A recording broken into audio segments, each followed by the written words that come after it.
Okay, good evening, ladies and gentlemen. I'd like to call to order the City of San Carlos City Council successor agency to the Redevelopment Agency Housing Authority regular meeting of October 22nd, 2018. Would you please rise and join me in the Pledge of Allegiance?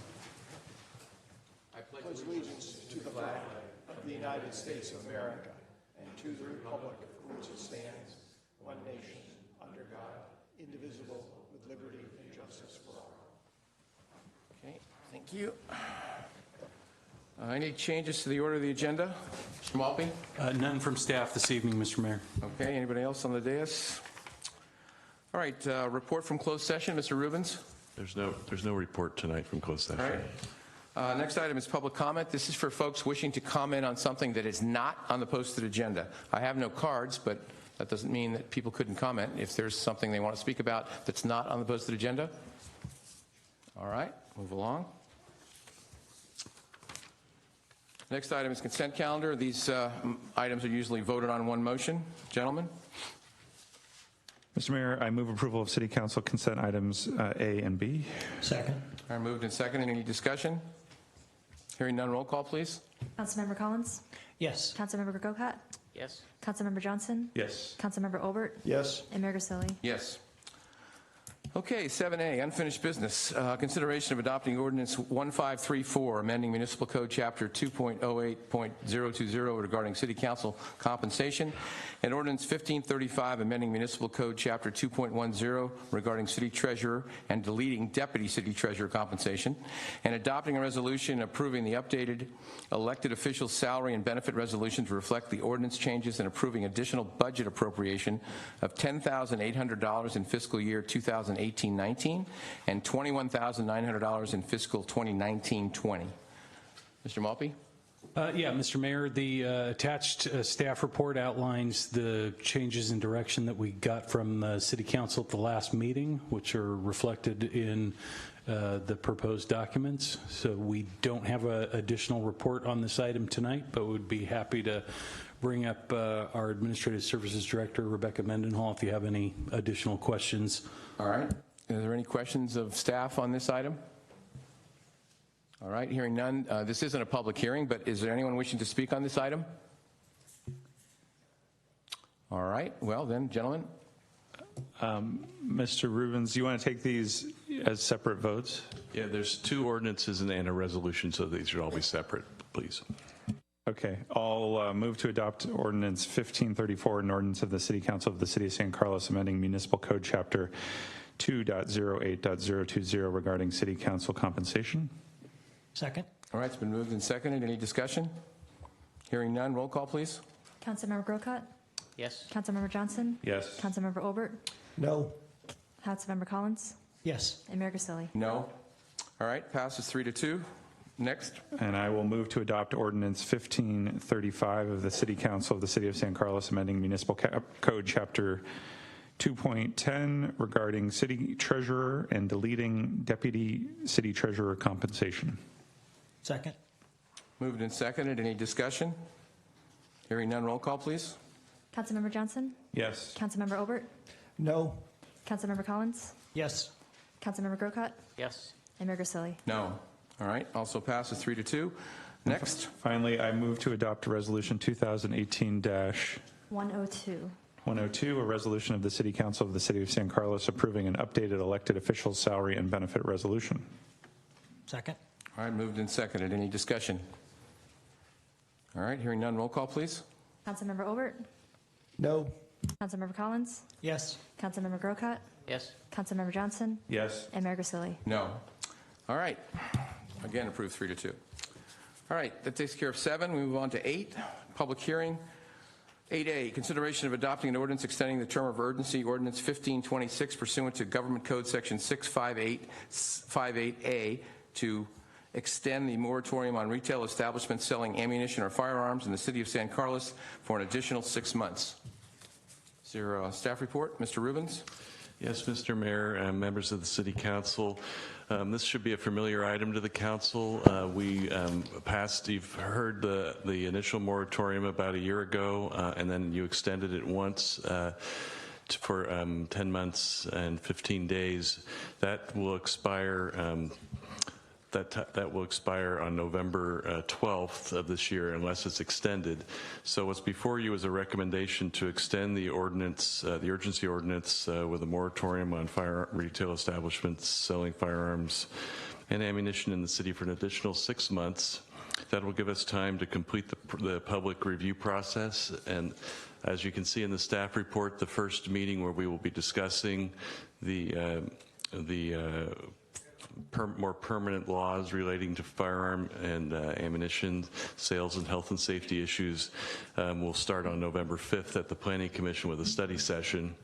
And the Planning Commission starts the process because part of the changes that will be required in order to have a more permanent ordinance is a zoning ordinance, and all zoning ordinances first have to be reviewed by the Planning Commission.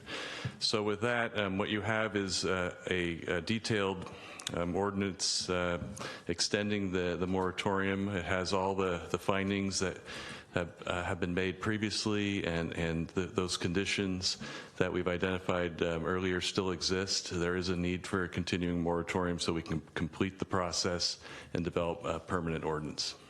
Okay, questions of Mr. Rubens? All right, no questions. This is a public hearing. I have some speaker cards. We'd like to keep the comments to about 2 minutes or so. So as I call you up, if you'd come up to the microphone. Rebecca Dodson.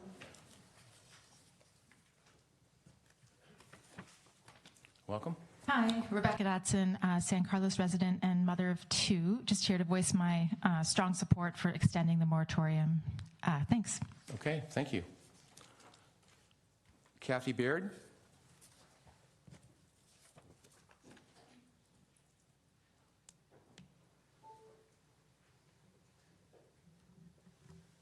Kathy Baird, resident of San Carlos, and I also would like to voice my strong support for extending the moratorium. Okay, thank you for your comment. Alan Gates.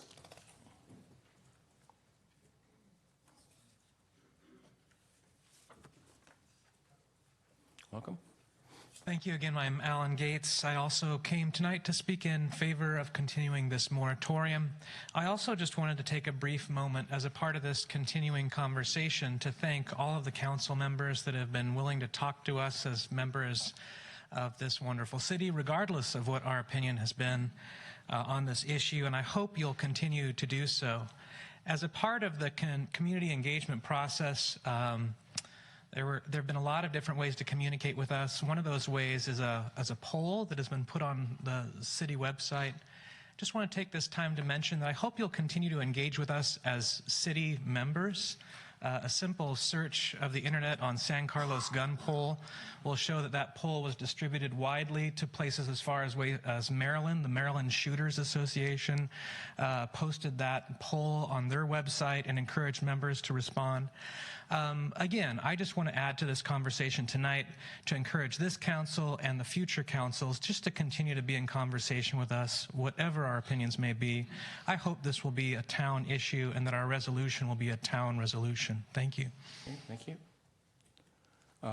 R.G. Anson, if I said it right, hopefully. Sorry, it's a handwriting issue. Okay, I know what that is because I have terrible handwriting. Sorry, go ahead. My name is Rob Anson. My wife and I have 2 teenage boys in San Carlos, and I am speaking on her behalf as well as mine. Would like to support continuation of the moratorium. And I appreciate what Alan had to say. I think keeping it a local issue makes a lot of sense. I wasn't aware of that, so that's good information to have. Thanks. Thank you for your comments. Tom Hoskin. Okay, I'll put B then because that was, I said A here, all right? No problem. Jenny Dabine? Sorry. Mm-hmm. Hi, I just wanted to come out. My name is Jenny Dobern, resident of San Carlos, in support for continuing the ordinance, and wanted to read a very short note that my daughter, who is 8, wrote, so very sweet. She wrote, "Dear people of San Carlos, why do we need guns? Do we even use them? How can we stop from using them? Do we need stores selling them? I think that if there were no guns, San Carlos would be a better place and a good example to other people. Think about how safe San Carlos would be. From big to small, no harm would be done. Let's all make San Carlos a better place by getting rid of guns. Naomi, age 8. Thank you, and thank you, Naomi. Debbie Blucher, I'm not sure which, I'm sorry.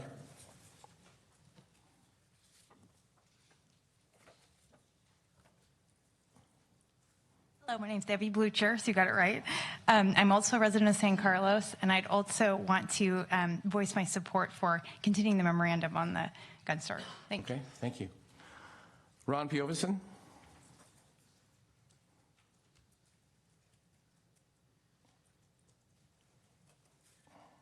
Yes, thank you. My name is Ron Piavizan, also a resident of San Carlos. Excuse me, would similarly like to voice my strong support for continuing the moratorium, keeping it local, and I extend my comments not only to the council before us, but I understand that there's a number of hopefuls in the audience. I extend my comments to them as well. Thank you very much for your time. Thanks, Ron. Marie O'Riordan. I know I got that right.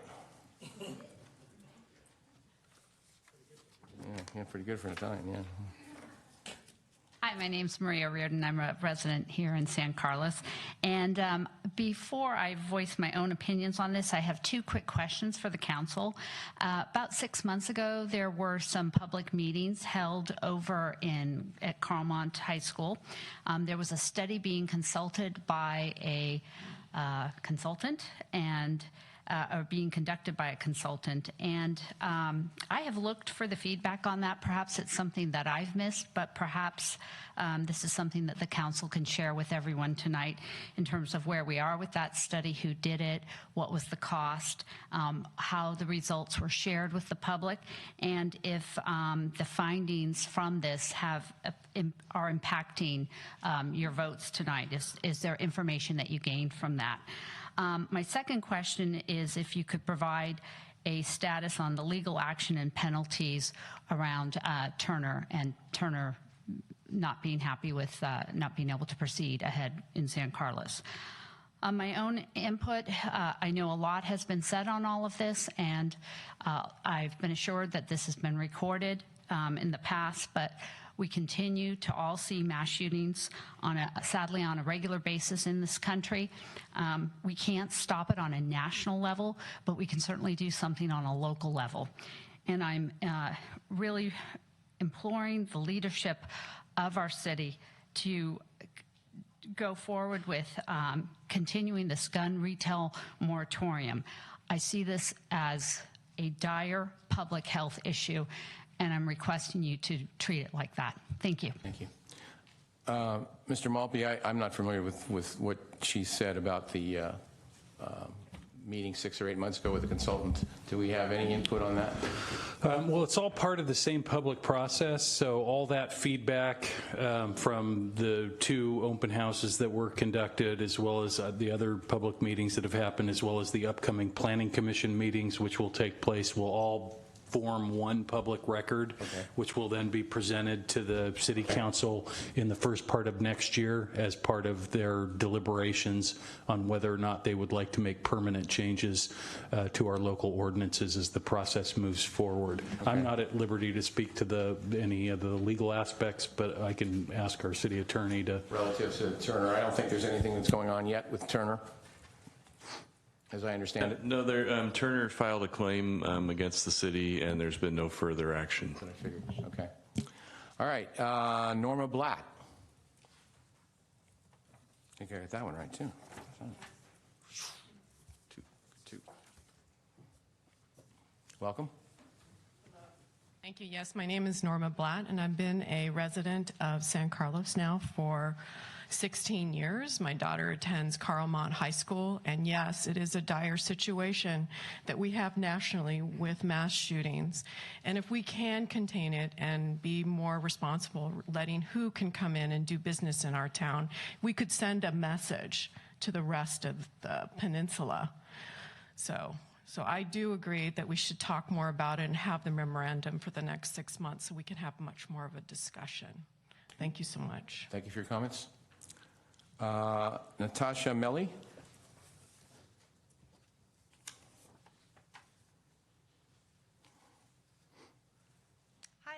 Natasha here, resident, mother of two with schools. I'm going to school here in San Carlos. I was here last year asking for the moratorium. I'm here to ask that we extend it so that we can have some common sense gun regulations here in San Carlos, hopefully be a model for other communities in the area and even nationwide. So I appreciate your consideration and hopefully vote to extend the moratorium and get this resolved within San Carlos. Thank you. Thank you. I have another card. I'm not sure. Linda Ferreira, do you want to speak on this item or the next item? The next item. Next item. Okay. Is there anyone else wishing to speak on this item? Sure.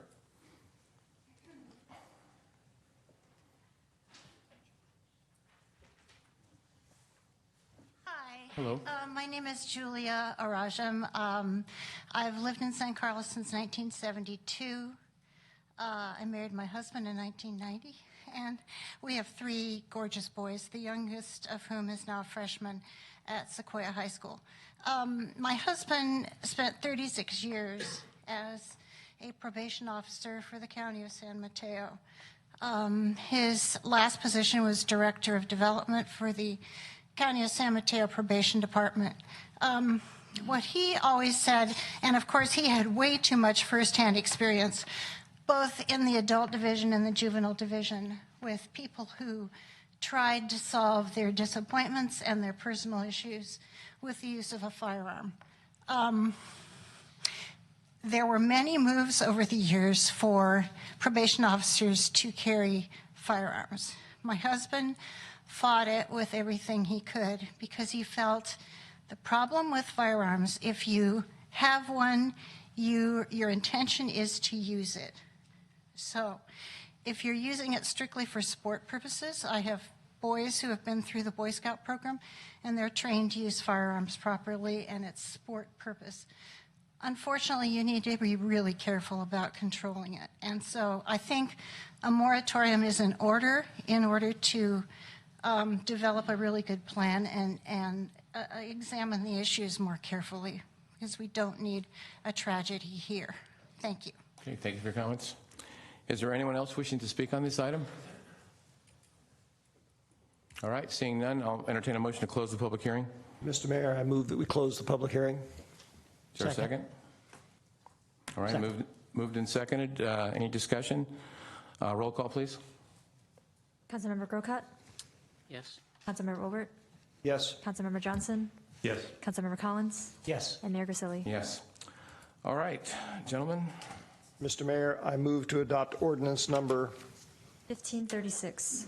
1536, an ordinance of the City Council of the City of San Carlos extending the term of urgency ordinance number 1526 pursuant to Government Code Section 65858A to extend the moratorium on retail establishments selling ammunition or firearms in the City of San Carlos for an additional 6 months.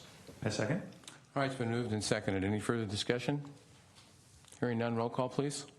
Councilmember Johnson? Yes. Councilmember Collins? Yes. Councilmember Grocott? No. Councilmember Obert? Yes. And Mayor Grisilli? Yes.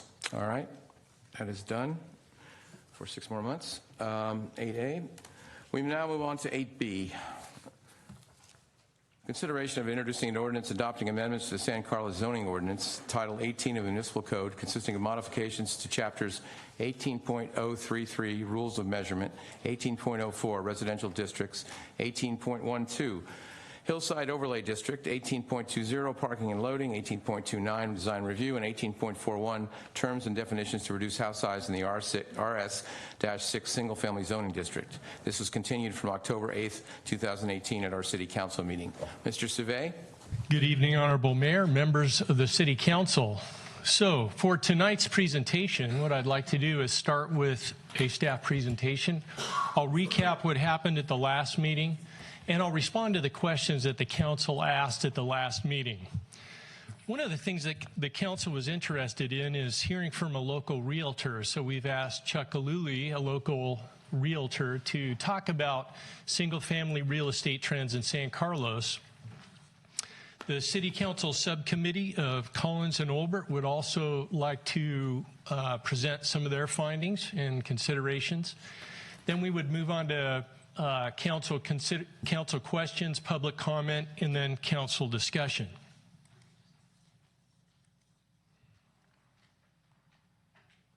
So in terms of a recap of the last meeting, we presented the analysis of the house size and zoning standards.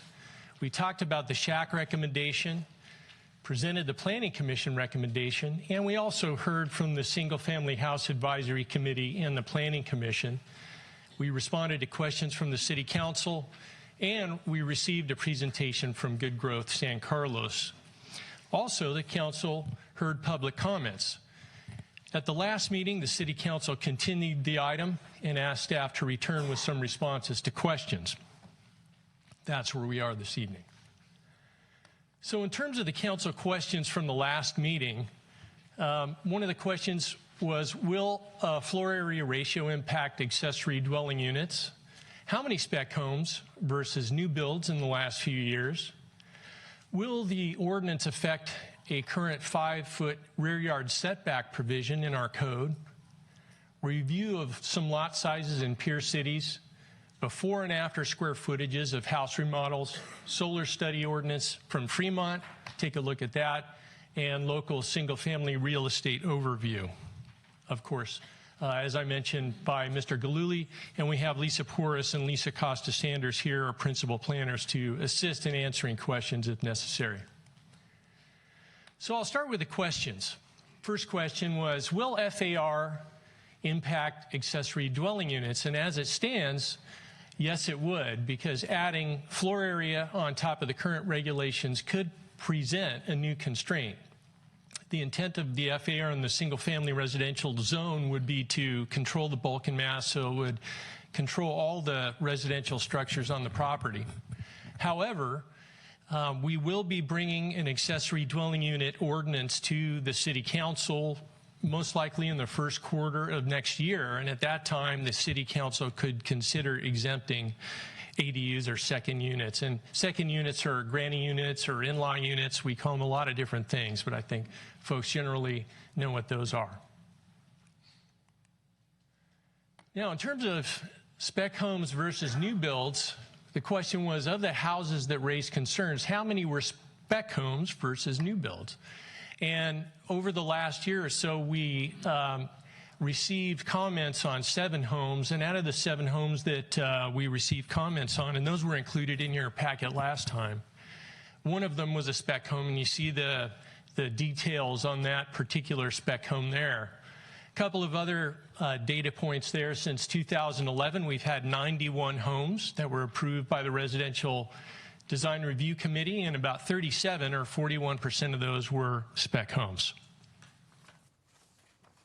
Now, in terms of the rear setback provision, the question was, will the proposed ordinance affect the current 5-foot rear setback provision? And this comment was raised by Councilmember Grocott. And it's a unique and rarely used provision in the code. And there's a diagram on the upper right. I'll talk about that in just a moment. But basically, our current code says, yes, the ground floor may be located up to 5 feet from the rear property line if a minimum of 15% of the rear area of the building site is provided clear and unobstructed to the rear of the dwelling.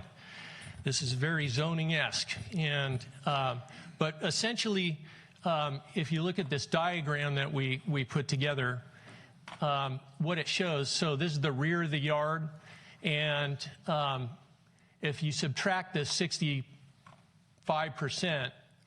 or I'm sorry, 65% out of that little area at the rear, boy, this isn't working very good.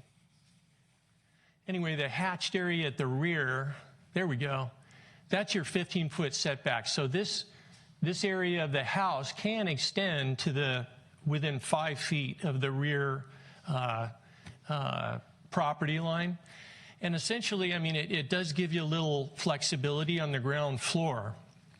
However, that provision is inconsistent with what the Planning Commission had recommended in terms of the setbacks for 20 feet on the first floor and 25 feet on the second floor. So that provision was removed from the proposed ordinance that is before you this evening, and that's up for your consideration.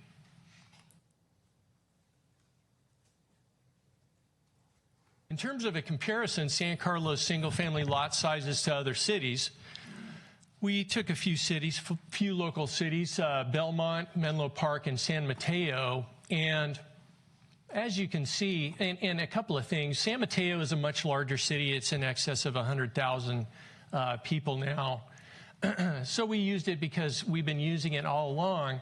Menlo Park and Belmont, of course, are closer to our city in population and total number of parcels. But what's interesting about this, I guess, if you start to look at this, and one of the things that's been commented on throughout the process is that in San Carlos, we have a high number of narrow and small lots, for instance, in the 4,000 to 7,000 square foot category. So what I find interesting is when you start to look at this, I think these numbers are the numbers that stand out to me. You see that, for instance, in comparison to Belmont in the 4,000 to 5,000 range, you're looking at another almost 500 parcels. And then when you get up to the 5,000 to 7,000 range, another almost 1,000, about 1,000, and then more than Menlo Park. So really, what this data shows is that it does bear out the fact that San Carlos has a very high proportional number of smaller lots.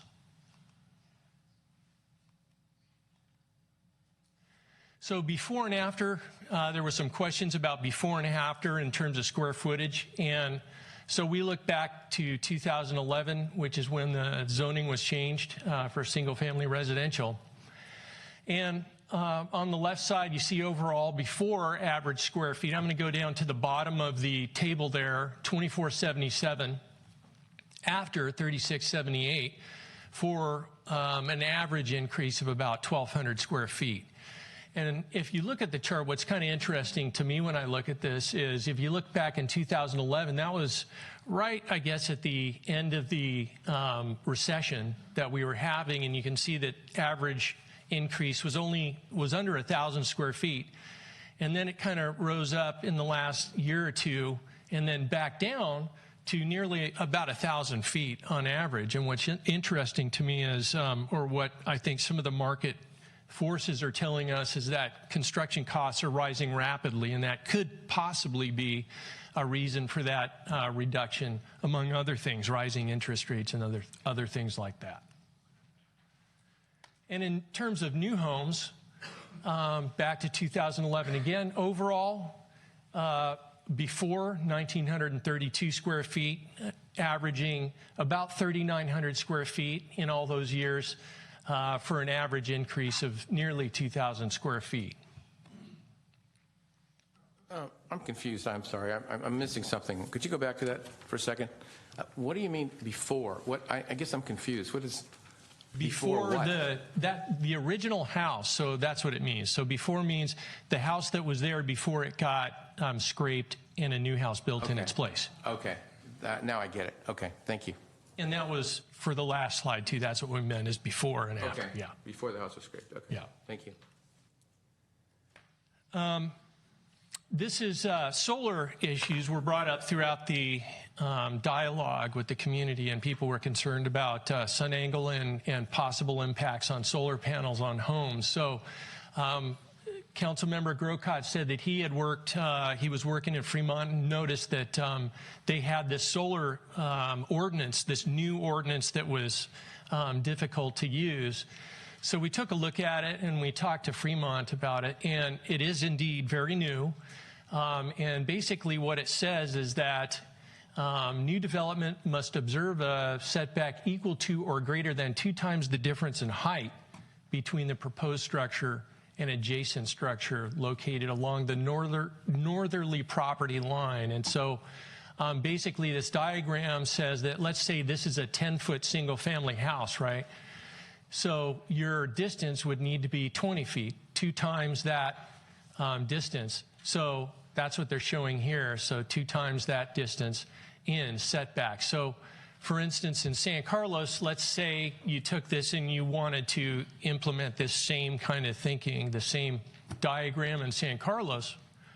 What that would mean is right now we have a 5-foot side yard setback. So let's say there was a 5-yard setback here and a 5-yard setback on the other side. If you were to implement a 20-foot distance between this structure and the second floor addition, that would be about 20 feet. So that would mean that the upper floor would have to be set in 6 more feet than our current setbacks that we have now. Our current setback for a second floor is 9 feet. So from the property line at 5 feet, you'd have to set that second floor in 15 feet. So what that tells me is if you were to implement something this strenuous, I think, in San Carlos, you would be really constraining second floors on narrow lots like 40 and 50 and maybe even 60 feet wide. In that, you'd have to push that second floor in even more than the 9-foot setback, at least on one side, another 6 feet. And we've seen that on the very small lots, 4,000 and 5,000 square foot lots, it's very challenging to get all the things that you need in the second floor for a 3-bedroom, 2-bath is what we're typically seeing on the second floor. Your stairwell, your bathrooms and your hallways, and in addition to the rooms. So that would be very significant. If we were to do this. They did say that in terms of the professional that they're looking for to conduct this kind of a study would be a licensed architect or other licensed professional. They admit that it's very new, so that's what they told us, yeah. And they don't have much experience implementing it either. And so with that, I'm going to introduce Chuck Gillooly, and he has a presentation. And following Chuck's presentation, and if you have any questions, I'll be back up to answer questions. Chuck?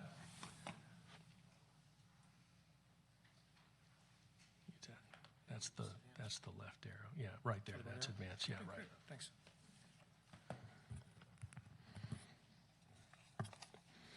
Good evening, members of the council, Mr. Mayor. Welcome. As Al said, oops, can you hear me okay? My name is Chuck Gillooly. I am a local realtor here in San Carlos, 30-year resident of the city. I'm the author of a website called the White Oaks Blog. Based on my discussions with Mr. Savay, I think there's 2 topics that he asked me to kind of address with you this evening regarding the local real estate market. The first is kind of a quick recap of the market over the past 10 years, kind of how we got to where we're at and some of the trends that have got us from where we were back then till now. And then the second is to talk briefly about kind of the remodeling trend, the upsizing that's going on, kind of the what's and whys of that trend. So there's 3 topics when we talk. I want to talk about with kind of the 10-year trend in the real estate market. When you look back 10 years, that puts us into calendar year 2009, and that was just the year that we came out of the recession. And the reason I mention that is because the San Carlos real estate market really bounced back very quickly from the recession. It's one of the things that it's an interesting study, but I think when you look at the amount of how much the house pricing dropped in San Carlos in the recession, it wasn't that much, and it bounced back very quickly. It was about 13% price drop in the recession, whereas other communities suffered a lot more greatly during that period of time. And there's a couple reasons why I think that's the case. First of all is the quality of the public school district.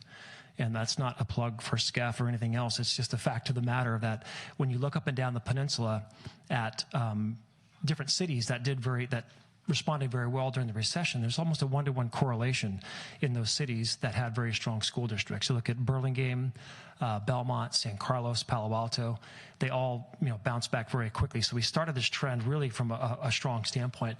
And the second part of it is that there's always been, no matter what the economy's been, a very strong desire for people to live in San Carlos. It's a great location. We're halfway between Silicon Valley and San Francisco. You've got a great community feel when you talk to people who've lived here and buyers. They obviously like the community feel in San Carlos. And also, of course, the great downtown that we have. The second factor that really drove house prices in the last 10 years is obviously the technology boom. what we noticed right around 2011 was the market started to pick back up. There was really an exponential increase in hiring at the local tech firms. And these are not just, low-paying jobs, as we know. These are very, very well high-paying jobs, not only in base salaries, but when you look at the bonuses that people get paid. And that's significant because on the third part, the stock market, I think, really boosted the buying power of a lot of buyers. When you look at the bonus package for some of these buyers, they have a good, strong base salary, but their bonuses are based out of either stock options or RSUs. And when you look at the financial backup of some of these buyers, their bonus package actually dwarfs their base salary. So when you look at, people say, where does all this money come from? A lot of it's right there. And what that is, the net result of that is we've had a flood of very well qualified buyers coming into our market. And the third effect really was just the housing demand. As has been documented up and down the peninsula, the demand for homes in San Carlos far outstrips the supply. And for the past 10 years, it's rare to see the inventory go much above 15 or 20 homes for sale.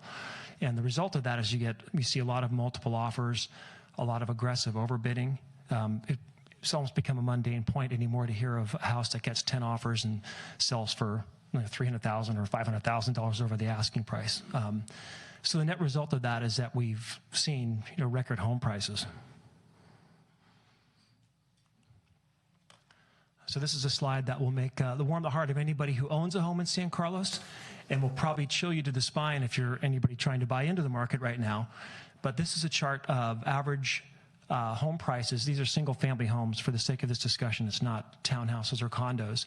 But this talks about, over the past 10 years, the average sales price of a home in San Carlos. So back in 2009, and it probably seemed like a big number back then, but the average price of a home sold in San Carlos was about $925,000.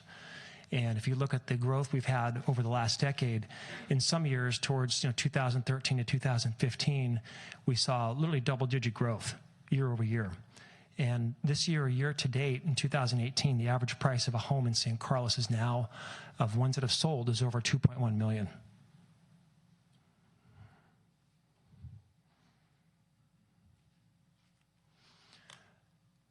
Another metric that I use quite often when doing research is the average price per square foot. That we kind of look at that for old construction, new construction, but it's kind of a normalized data point. That's basically just the sales price divided by the size of the home. And that graph looks very similar to the last one we showed. It's got very strong growth up to the right. So back in 2009, for those of you who can't see the numbers, we were at about $534 per square foot. And you can see, as I mentioned, when the market started to take off in 2011, that's where the prices really started to go up and to the right. And so year to date, with the data, the average price per square foot for a home in San Carlos is now, almost $1,100 a square foot. And I think the reason this is a kind of a relevant data point is I kind of did an overlay in the next graph. So what you see in the bottom, in the lighter shade, is the same data I just showed you. It's the price per square foot. Some people have asked, are the prices going up in San Carlos because the homes are getting bigger? And the answer, at least for the homes that are selling, is no. Because if you look at the top data, that's the average size of homes that sold every year over the past 10 years. And so if you look back in 2009, we're talking about an average of 1,800 square feet, and it kind of has remained relatively constant and still remains below, on average, 2,000 square feet. So what that tells you is that the price of homes is going up, but not necessarily the average size of the sale of the house is going up.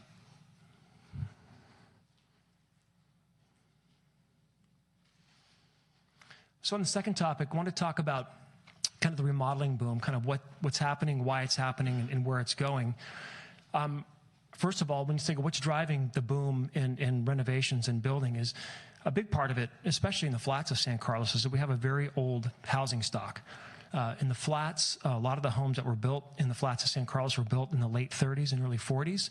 And so you've got a lot of, functional obsolescence in these homes. You've got knob and tube wiring, you've got single pane windows, and you've got galvanized piping. And so regardless of what people do with the size of the homes, these homes are really overdue for being updated and remodeled. the other part of it too is some of these homes are very small. The majority of housing stock in San Carlos are 3-bedroom homes, especially down in the flats. When you get closer down to downtown, they're smaller homes. They're 3-bedroom, 1-bath, 3-bedroom, 2-bath homes, probably around 1,500 square feet by average. And when you looked at the previous chart, you saw that of all the homes that sold in San Carlos, the average was still below 2,000 square feet.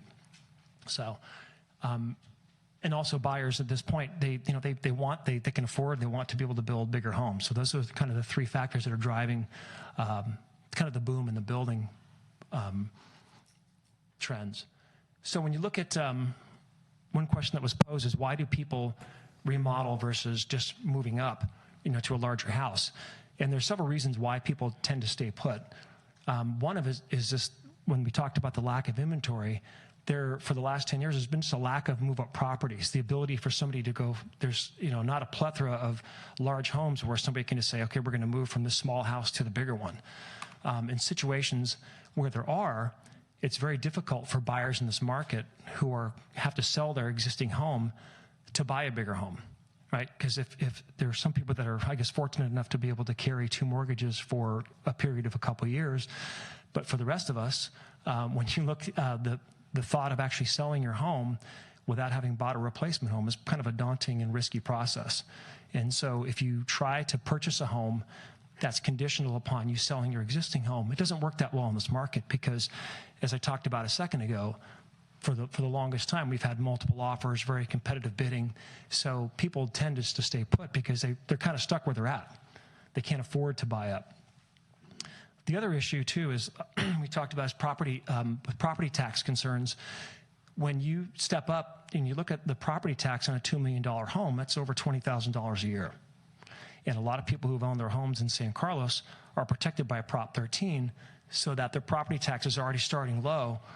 When you do a remodel, it's kind of a complex formula that's done with the county, but from a property tax standpoint, you come out a lot better, further ahead when you stay put and remodel as opposed to buying up and paying, whatever the market value would be for a brand new home. So that's a big part of it. $20,000 to $30,000 a year on property tax is a pretty big chunk of change. And then the last part of that is people just generally want to stay in their own neighborhood. If they're remodeling after living there for a few years, you kind of get ingrained in your neighborhood. The kids know, the kids in the neighborhood, your neighbors. I know when we remodeled way back in 1999, that was a big factor for us to stay put, was we just kind of didn't want to leave our neighbors. So that's another reason why people kind of want to stay where they're at.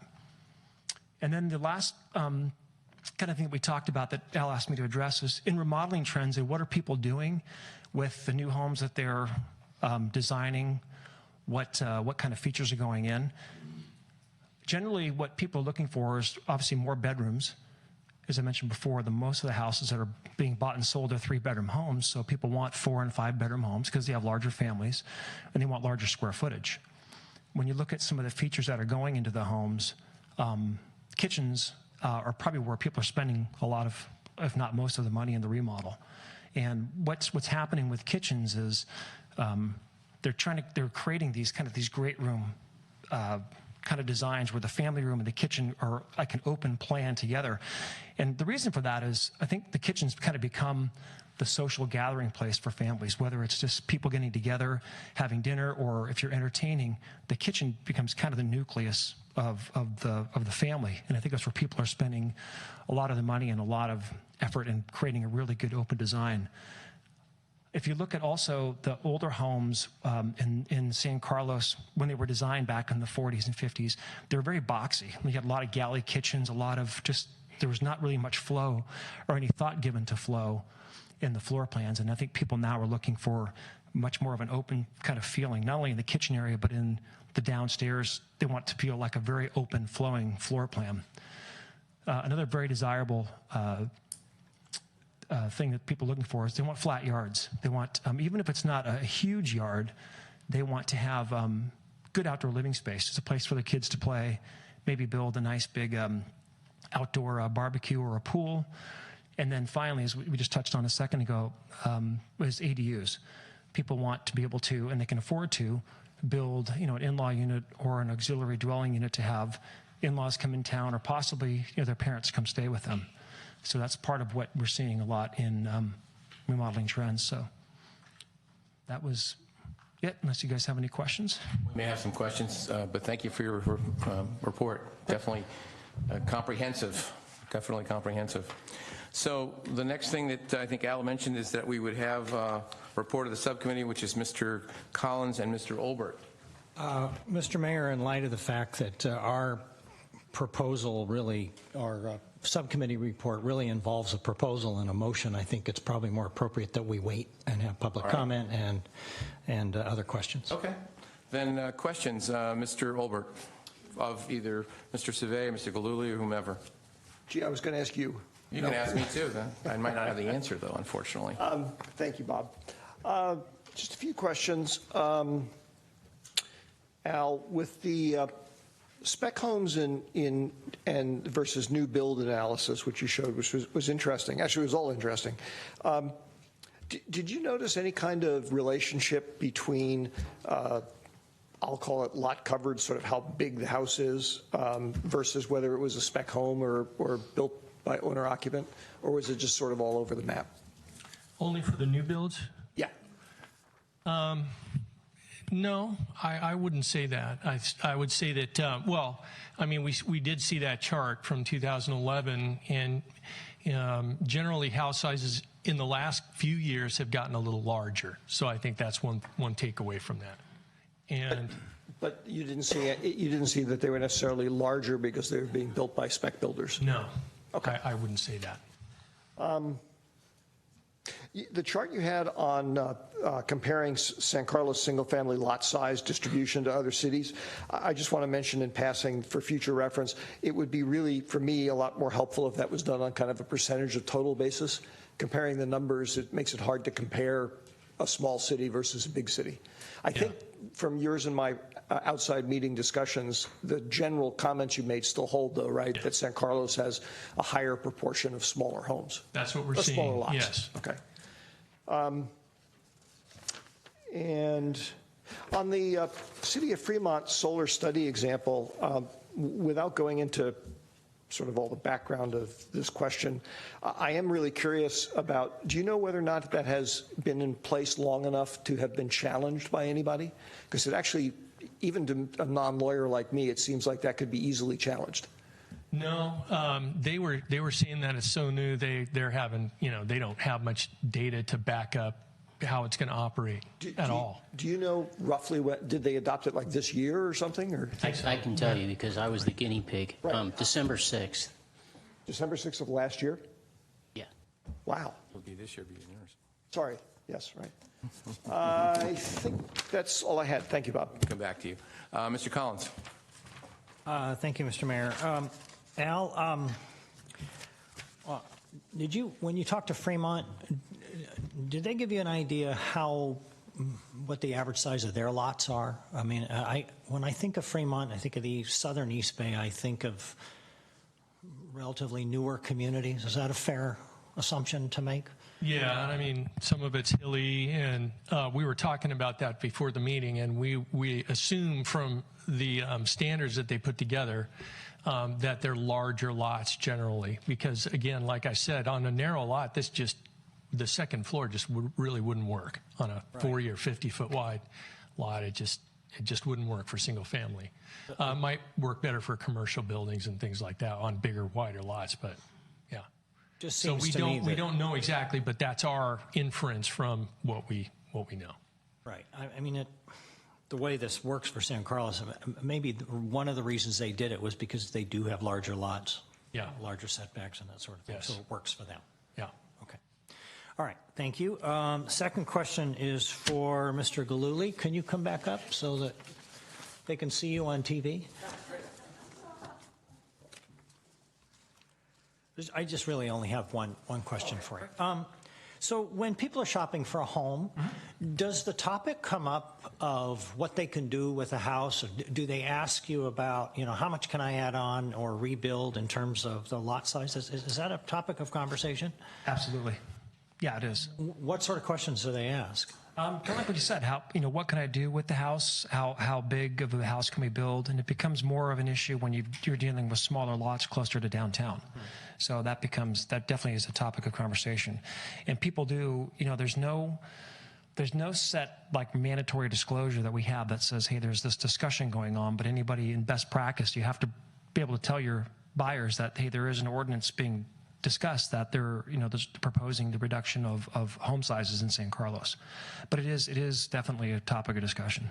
And I assume that if whatever is passed, you would be compelled to tell prospective homeowners what that was and again, it's what best their practice. potential limitations. Correct. There's no set, the brokerages, every brokerage has their own different disclosure policy, but that is definitely a material fact that is, pursuant to the value of the property. So if there's a new ordinance passed, it's like saying, you live close to the train tracks. You have to disclose that. This is also something, or if there's a big development coming close by, it's something that should and very likely will be required to be disclosed because it does impact the future use of the property. Thank you. And by the way, it was a very good presentation. Oh, thank you. Appreciate it. Mr. Johnson. I actually have another question for Chuck. Thanks for the presentation. So it's building off of Ron's comments, but essentially what I want to know is what impact this is going to have on home prices. And I wanted to, that's the short question, maybe I'll make it a longer question, which is if the market is being set basically by the new buyers that are coming into the market, and the new buyers, you seem to suggest, are pretty motivated to potentially do a remodel in the not too distant future, it seems like the total potential square footage is sort of baked into the price a little bit. Mm-hmm. And so, if we constrain the potential square footage, does that bring down the prices, or does it make, buyers look in other towns? And does that basically bring down the price of everyone's homes in the city? And how should we think about that? So first of all, I don't think that it's going to have a negative effect on all of the homes. And when you look at what drives house prices in San Carlos, there's a lot of other things right now that are going on in the world that are having an effect on house prices that really set the wheels in motion. I think I started seeing the market start to slow down back in May for probably 100 different reasons that are not pertaining to this. So there's other factors that will have a much more of a dramatic effect on house prices. When you look at restricting the size of homes, I think where that's going to have the most effect is on those homes. I mean, people are going to spend more for a 3,000 square foot home than you will a 2,500 square foot home. That chart I showed you about price per square foot, I mean, there's buyers I have that can recite those numbers off the top of their head. And so even though price per square foot doesn't track linearly all the way up to the top, it is still, again, a larger home's going to sell for probably more value than a home that's 30% smaller. A larger potential home, or I mean, I think that's the question. Is the potential maximum size that you could make a home, does that factor into the price of the current home? And I mean, just to run, we have one proposal from the Planning Commission to staff that said on a 6,000 square foot lot, you could build a maximum of a 3,500 square foot home. Correct. And then you had a Planning Commission recommendation that said on that same lot, you could build a 3,100 square foot home. Mm-hmm. And then there's some other proposals out there that have suggested that should be below 3,000 square feet. Should we look at those would any of those have any difference on what that, imagine there's a 1,500 square foot house on that current 6,000 square foot lot. Correct. Would any of those different options change the price of that real estate transaction? So what often drives the price of housing is how many buyers that you have are competing for a particular house. So if people know, if somebody's got in their mind, I want a 3,500 square foot house, and they have somebody who runs the numbers and says, you're not going to be able to do it on that lot, you've just lost that buyer. They're going to go look somewhere else. They're going to look for a larger lot, or they're going to look outside of San Carlos. So when you look at communities like Menlo Park, they generally have larger lots to start with. They're 7, 10,000, 15,000 square feet. They can go to Menlo Park and build that house that they want that they probably can't build in San Carlos. So yeah, it's going to have an effect. Now, does that mean it affects every buyer? There are a lot of buyers that move into San Carlos that are just, they get in by the skin of their teeth, and they're more than happy to live in that little 3-bedroom house, and then they'll update it over time, but they're not going to go bulldoze, scrape the lot and build a huge house. But anytime you lose a buyer or a couple buyers in a transaction, it does have an effect on the competitiveness and ultimately the price of the house. Okay. Thank you. That was great. Mr. Grocott? I'll stay, sure. Chuck, for you, you mentioned reasons people stay in their home and then remodel. Mm-hmm. And you made a emphasis on people wanting to buy into San Carlos because of the schools. Would you say that one of the reasons people want to stay in San Carlos, and whether they're going to remodel or buy up, as you talked about, is because now their kids are in those schools and they want to keep them there? That's always a reason to stay.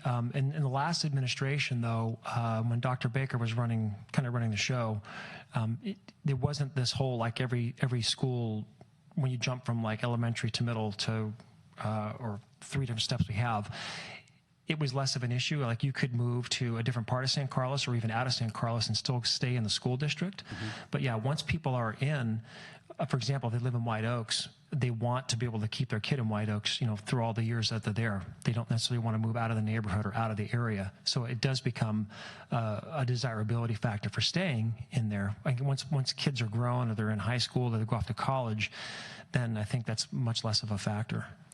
Thanks. Okay. Any other questions? Yeah, I also had one for. I'm sorry. Go ahead. For Al. Sorry, Matt. Yeah. Thank you, Chuck. Great presentation, by the way.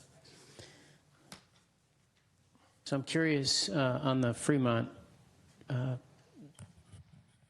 solar ordinance. It doesn't sound like you're too keen on the idea as something that we might look at or adopt, but did you talk to them about some of the difficulties that it created, some of the nuances that existed that made it difficult to implement? One of the questions was, who do you hire, I guess, is one of your questions. And we asked that, and they kind of answered that it would be a licensed architect or some other, professional. Mm-hmm. But they did say, hey, we don't really have that much, experience with it ourselves, so we can't tell you that much about implementation. So they did say that. Okay. So I really don't have much more to offer on. All right. They didn't have much to offer us. And am I correct? It seemed you were rather cool on the idea. Well, I was concerned, particularly for the small lots. I think that's unworkable in terms of that scheme that they came up with. Mm-hmm. Okay, thank you. Okay, any other questions this time? All right, so this is a public hearing that we continued, I believe, Mr. Rubens. So we've got some speaker cards. I'd like to keep folks to about 2 minutes, maybe a little bit over maybe, but I'd like to keep their comments there. We've had a lot of comments already last time. So start with Bill Harkala.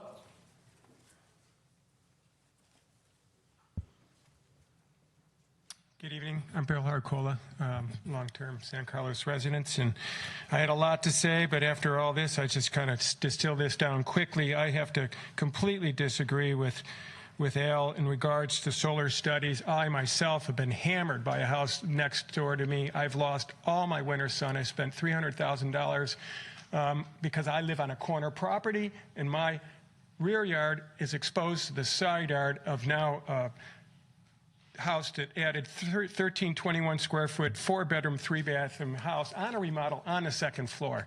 It's an outrage. Besides, I lost all my privacy to boot. And I have to further say that I've been to many of these meetings and hearings, and planning staff has proven to me that they're not in favor of decreasing massing standards and have fought this solar study, daylight plane thing from the beginning. They have reluctantly conceded little by little, but still won't align closer with neighboring communities. They've come up with well-rehearsed rationales for each reduction, but not once have I heard an argument that being in line with the neighboring communities is not in the best interest of San Carlos. And that's a real question that you all have to really be able to answer to me and the rest of the San Carlos residents. And if you don't have an answer to that, you really can't vote to adopt the Planning Commission's recommendations, because they have been seriously, and in my opinion, jaded by planning staff's recommendations, as well as you've been listening to all this stuff. And, you know, they have gifted ways of presenting tons of data, and it's tough to really conceptualize. But all you have to do is go around and look at these houses. And they used to have these models of all these houses boxed next to each other, 2-story houses. There's no landscape in between them. Just visualize San Carlos with all 2-story houses. This is the future of this city. This is a huge vote for our future. Please don't sell us out. Make a legacy statement to reject the Planning Commission's staff influence recommendations with a vote to adopt good growth San Carlos limits with standards more in line with other peninsula cities. Thank you. All right, thank you for your comments, sir.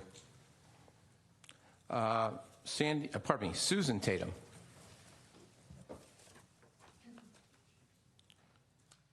Hello, I'm a San Carlos resident since the mid-'80s, and I live in one of those small 1-story houses. Right next to me is a huge 5,000 square foot or close to it house that was built some years back over my protests.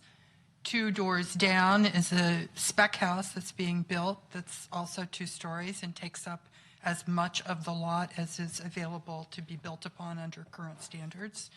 And in between those 2 enormous houses are 2 pretty much original 1-story houses that look as out of place as our train station now does. And I am very concerned about that. I would like us to have the same or very similar FAR numbers as communities that are like us, Menlo Park, Belmont.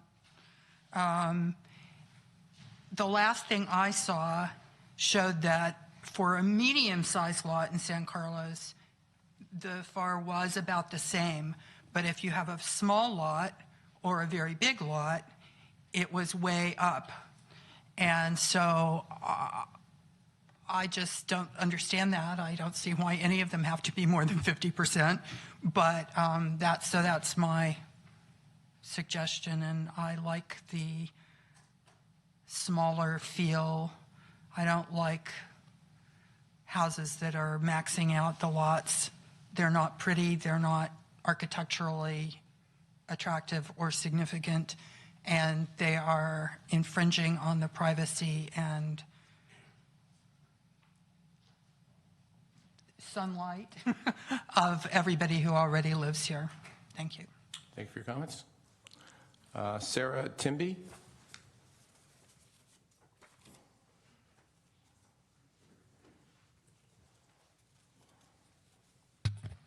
Sarah Timby. I've been a resident for a long time in San Carlos. Excuse me. I think the Planning Commission suggestions are poor for many of the reasons you've just heard. There's several things that, besides what has been mentioned, though, that I'd like to bring out, and that is that if you just have the 5 feet on either side, you often are losing trees. And I think trees in San Carlos have been something that should be protected. We have a heritage tree idea of saving old trees. And I know in my area on Knoll Drive, there have been 2 spec houses and 1 other house where, and also city property on the edge of the road where heritage trees have been destroyed for those houses. So I'm very unhappy about that. I'd like to see the small lots. I'd like the the floor area ratios for the small lots to stay low, because as you've just heard, the neighbors of those lots are severely impacted. The larger lots, as the Good Growth San Carlos suggests, could have, I like the way that's been suggested, that they have up to 6,000. They could have, I think, 50% floor area ratio, and then after that it would go down a bit, depending on the lot size. And yeah, so it would be 53%, I think, floor area ratio on the smaller lots, and 30% after that. I think that would be a very good way of handling some of these problems. And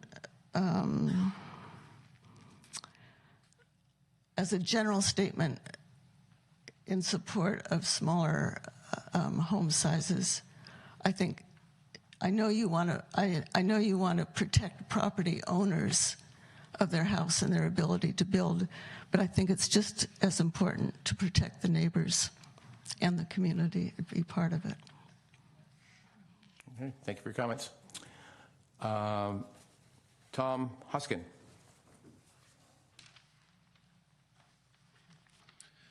Okay, thank you. Yeah, Tom Hoskin. I'm a resident for 19 years. I don't have a particular dog in this fight. I'm not remodeling, probably won't be remodeling anytime soon. And my neighbors have already done their remodeling, so I'm not here about any particular issue like that. I want to thank you for taking your time with this. It's a very arcane issue, pretty dry topic, so I appreciate your taking time to think it through very carefully. I sent each of you emails, and I met with you in the past, going back up to 2 years ago. So I just want to repeat what I said in the emails and in the past, that I think we should have a FAR that's more in line with the neighboring communities and what Good Growth San Carlos has advocated. So more strong than what the Planning Commission recommended, particularly at the very low and the very high housing sizes. I think that the form-based approach, in theory, it sounds really interesting, and maybe for commercial zoning, maybe it's good. I'm not knowledgeable enough about that. But after 3 presentations, it's still complicated to me. And I don't know that they've ever shown, at least it was never evident to me, that they actually addressed house sizes. And the FARs could actually go up to the high 70%. Also, I've seen the statements by the new city council candidates. I realize that they're not voting in this vote tonight, but they have made statements that are supportive of, I think, my views on that, and some of them very explicitly. One of them was on the shack, in fact, and I think are supportive of that view. And so finally, I just want to say that in 2011, whenever it was, the rules were relaxed. I'm not sure that it was ever really thought through very well. So I hope that you take the time to really think it through this time, that you adopt something that's more in line with the neighboring cities and Good Growth San Carlos. And one other thing I'd like to say about Chuck Galuli's talk, which I think was very good, is very interesting, and that is that also affecting the home prices, the price per square foot, and the number of bidders that you get is the character of the town, including the schools, including just the look and feel of the town. And that's also a very big factor in this. So thank you. Thank you for your comments. Linda Ferreira.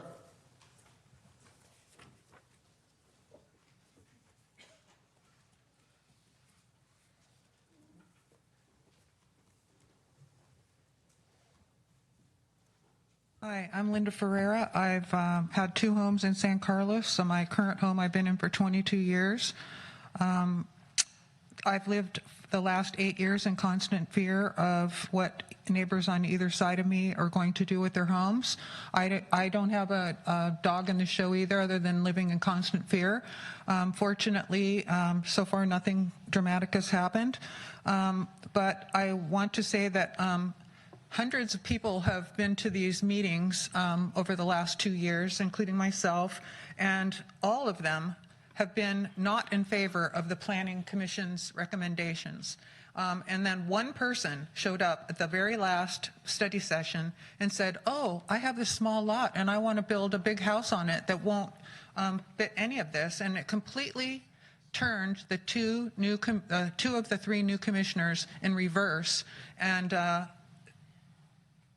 had them all of a sudden decide that they didn't want to go along with the program that all the citizens wanted, even though they hadn't actually heard much of what the citizens wanted other than one study session, which I find just really not acceptable.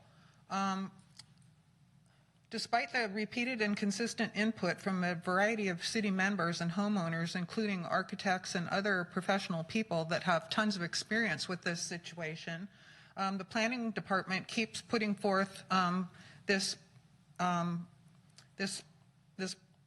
information that you guys have all seen, and it's just been really kind of frightening that they came up with this form-based idea. I don't know where the consultant came up with this, but it's only been used in one city, and I think it was Petaluma. It hasn't really been tried, and many experts came and said that it's not a good idea. It has a lot of empty space. It needs halls that are empty, useless space, and it won't support the 2020 state-mandated requirement to have solar panels available for everyone on the roofs, because the state's moving towards that. They want people to stop using electricity and gas for heating, and that's just been ignored.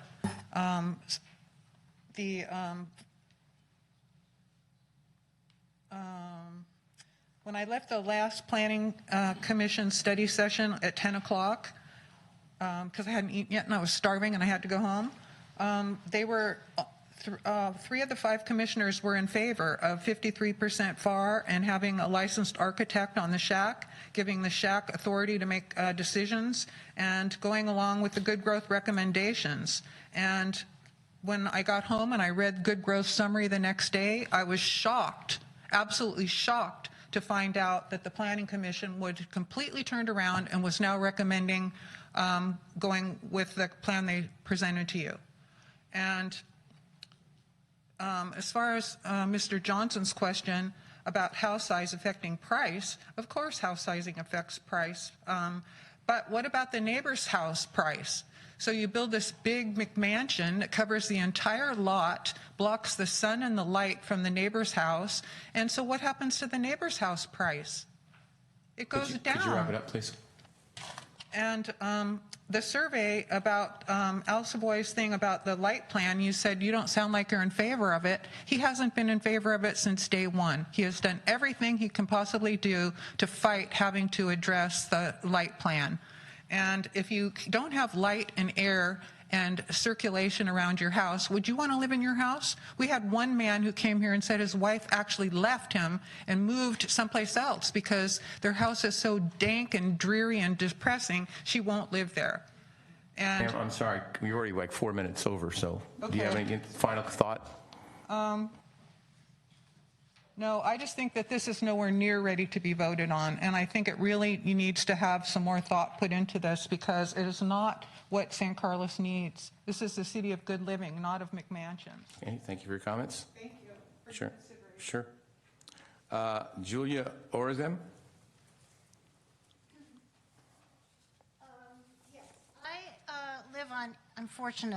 I live on Eaton Avenue. I have a big lot. But I own 2 houses in San Carlos, 1 house in Redwood City, and 4 undeveloped lots up in the hills in Redwood City. So I'm very fortunate. I've worked hard, I've saved, I've been frugal, and I kept all my property, so to my children's benefit. But anyway, we bought our house on Eaton Avenue 2011, and there were already plans approved for an addition, a remodel next to us. The house next to us, I was never able to find out until very late in the process exactly where the property line was. Turns out the property line is 19 inches from the back corner of their garage. The front corner 22 inches from the property line. They tore their garage down completely And in the process, during this time, my husband passed away. It was a complete nightmare. But I said, wait a minute, what are we doing here? You can't put that garage up the way it was. It's not, it has to go back to the setback that's in the city law. So anyway, it was a big mess. And so ultimately the Planning Commission said, sorry, we've already told them they can do it. Even though all the walls are down, we've already told them that they can put the garage up, but it has to be exactly the way it was. Well, it ended up not being exactly the way it was. It ended up being 14 inches higher, which doesn't sound like a great deal, but because there was so little space between the houses, we lost all the sunlight on the roof of our garage. Again, they're west of us. And so their 6,000 square foot, 6-bedroom, I think it's 4-bath house next to us has ended up encroaching all the way around. Apparently there was a second set of plans that was supposed to go out to neighbors. I never got it. We didn't realize what was happening. And so we now have lost their master bathroom window looks directly into our dining room, and they have an enormous deck on the back of the house that looks directly into our backyard. We lost all of our privacy in our backyard. So what could be done? Well, I was supposed to get a fence between the properties to just delineate where my portion of the side yard area, which is what's in contention. And this was a provision. This was a requirement of them allowing the property owner to go forward. The property owner never put the fence up. I challenged them. They said they're sorry, they weren't going to do it. Then I said, okay, fine, I'm going to put it up. Well, we're not going to pay any of it. So I had all sorts of reasons for a lawsuit, but what do you do when it's your neighbor? Really.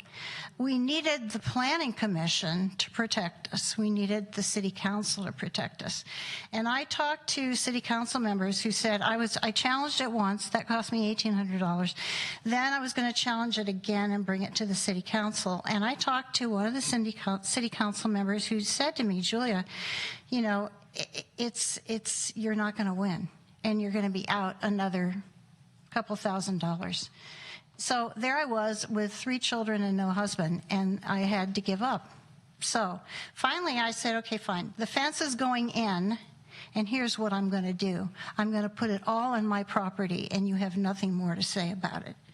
And so that's the way I solved it. But I'll just say that things changed a lot, and I think it was really before 2011. I think it was 2009 when the policies in general changed. The laws I don't think changed, unless I'm incorrect. I could be, but I think the implementation of the laws changed after that point. Could you sort of wrap it up? Absolutely. Thank you. So, in good growth, San Carlos, I'm all in this county, and I'm all in San Carlos.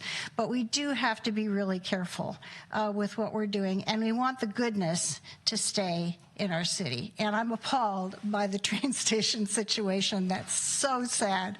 Anyway, thank you very much for hearing me. Okay, thank you for your comments. Don Bradley.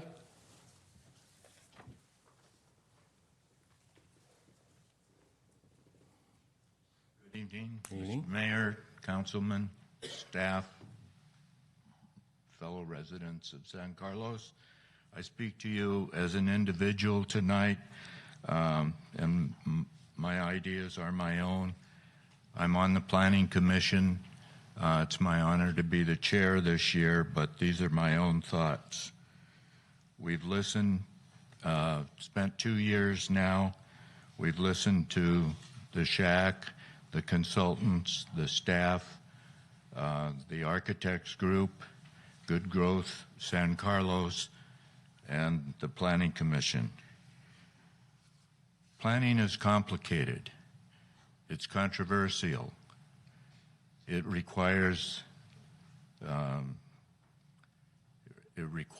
lot of compensation on everyone's part. Compromise, the word I'm looking for.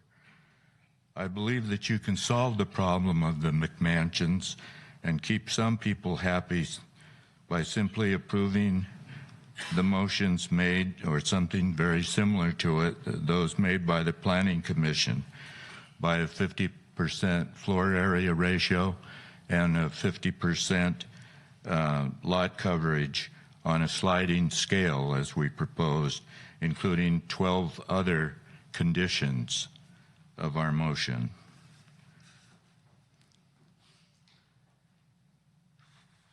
We shouldn't have taken 2 whole years to do this and listen that people want to keep doing it for another couple of years, I guess. Property owners have the legal rights to use and enjoy and change their property, dwellings, but the government can also set limits and the ability to act in reasonable limits, requirements for the public welfare and standards. I don't want to run out of time. I have a lot more, but I'll put it in print. Thank you very much. Thank you for your comments. Kristen Vessia.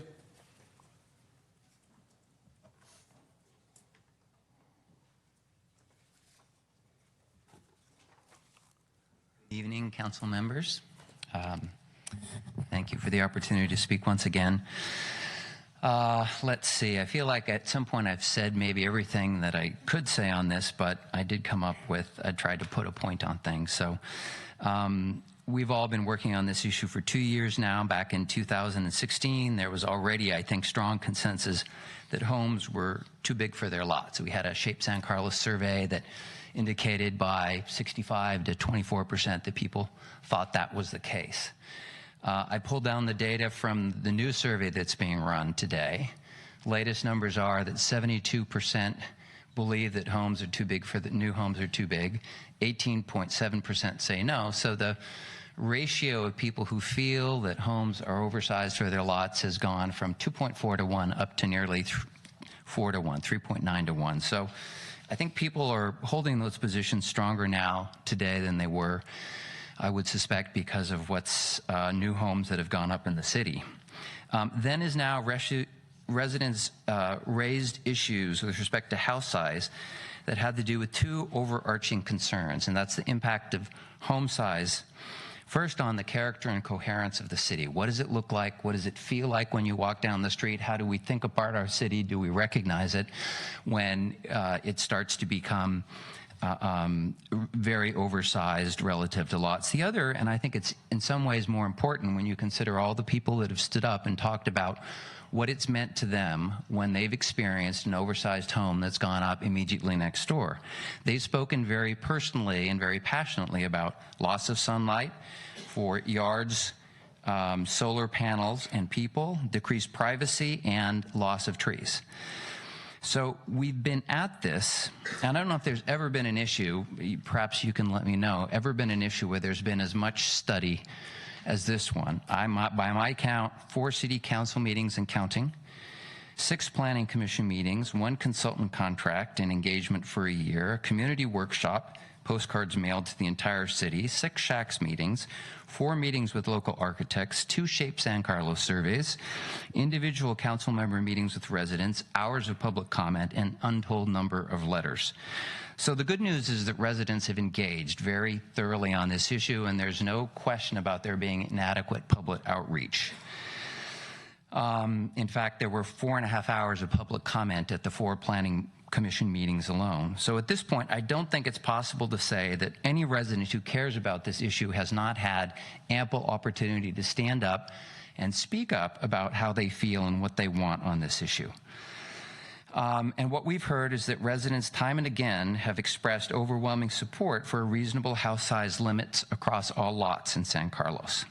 So some people have stood up and argued that because we have a different distribution of lots in San Carlos than other cities, that we should somehow allow different floor area ratios. So to that, I would say certainly these cities have significant percentage of small homes.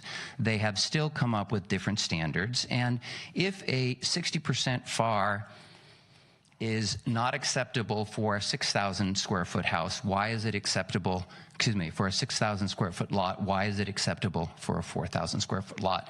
Fundamentally, it's like a flat tax. It's a ratio. And the ratio tells us what is the relationship of the house to the lot it's on. So it's not something that needs to, it slides by virtue of the changing lot size. So for every home size that goes, new home, oversized home that goes up in the city, there are 2 to 3 neighbors who are directly affected and many, many more who are indirectly affected. And as we know, the change that occurs is permanent and it's irreversible. So to conclude, we're here tonight to ask you that when the time comes for you to cast a final vote on this issue, that you strongly consider what has been clear and sustained residents' call for reasonable house size limits in line with peer communities over the last 2 years. And we ask that the FAR that you implement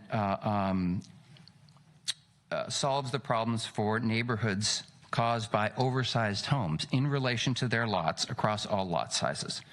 So thank you for your time, thank you for your consideration, and I hope you'll keep this in mind when time comes to put this issue to bed. Thank you. Thank you.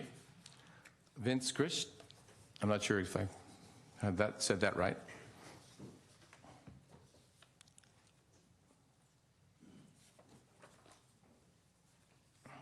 Thank you. You got as close as most people do. So I'll establish my street cred right off the bat. I'm a San Carlos High grad, so been around for a bit. And not going to take you down a road of individual stories or things, but more about the process. So a fan of city government, a fan of dropping in occasionally, have only done that occasionally with this. I can say in the process, what I've observed is the Planning Commission opened this up to listen, to hear concerns, and incorporate the ideas of the public into the plan. Yet what I saw at the end is the same plan. After hearing at the meetings that I went to, as you've heard tonight, a universal cry that they want stronger, the people of San Carlos want stronger ordinances in this case. They want you to go to the smaller home. It's been unanimous. So if in fact you are true to what city government is supposed to be, the Planning Commission has not listened and changed. So I think it's up to you guys now to try and do that. So if your job is to defend, and that's what the commission has done, is every meeting they haven't listened, they've defended the plan. If your job is to defend the commission and the plan, then you'll go forward with it. If your job is, I think it is, to listen to the people of San Carlos, to represent them, then they've spoken, as you just heard, at 75% or more, that they want stronger FAR regulations. They want the ordinances to be as strong as possible, similar to cities like Redwood City and that. So please be true to the process of city government. And if you are, then there's no question of what this outcome will be. Thanks for your comments. Whoa. I didn't make a statement tonight, but I'll make it now. This isn't a football game. There's going to be people that may say some other things up here, and believe me, there's some people that up here may say things. So let's just keep it the way it's been. Really good. All right? Thank you. Scott Daniels.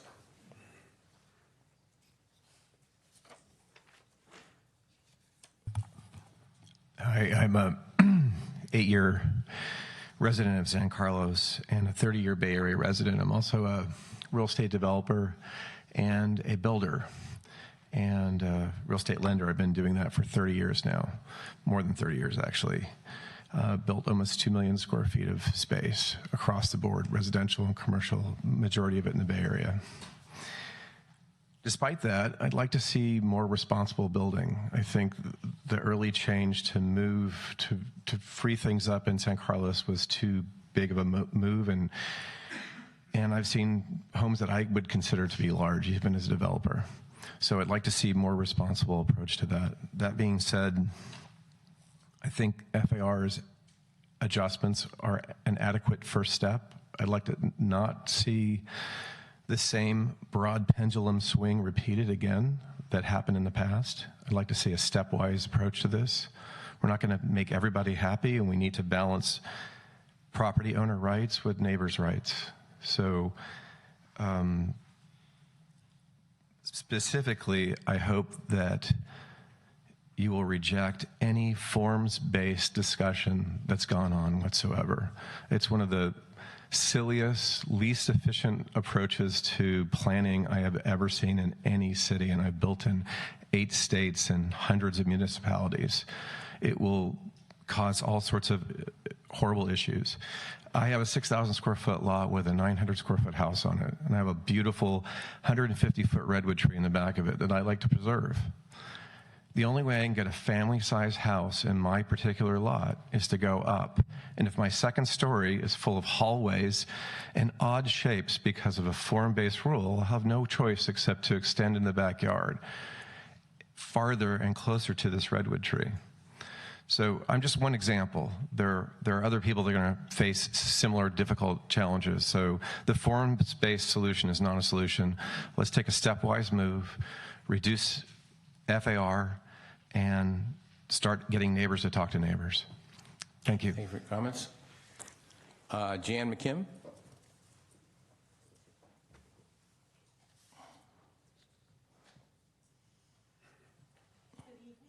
Could you move that mic just a little lower, then we can hear you? Thank you. I used to be taller, so. I used to have hair. Then I got this job. But anyway, go ahead, please. Please start. I attended the last meeting, and some of the ideas that were presented stand out in my mind as very important. And one of them was the need to incentivize one-story homes, that there isn't in the new zoning or the current zoning a way to incentivize a home because of the proposed setbacks, you know, and by reducing, I don't know all the terminology that you've been talking about, but I'll try to explain it in my own mind. If you reduce the setback, like for example in the back of the lot, then a person could add another 1 or 2 bedrooms, you know, depending on the lot size. I live down on Greenwood, and our lot size is about, between 6,000 and 7,000 square feet. So, and we have no desire, you know, it's just me and my husband.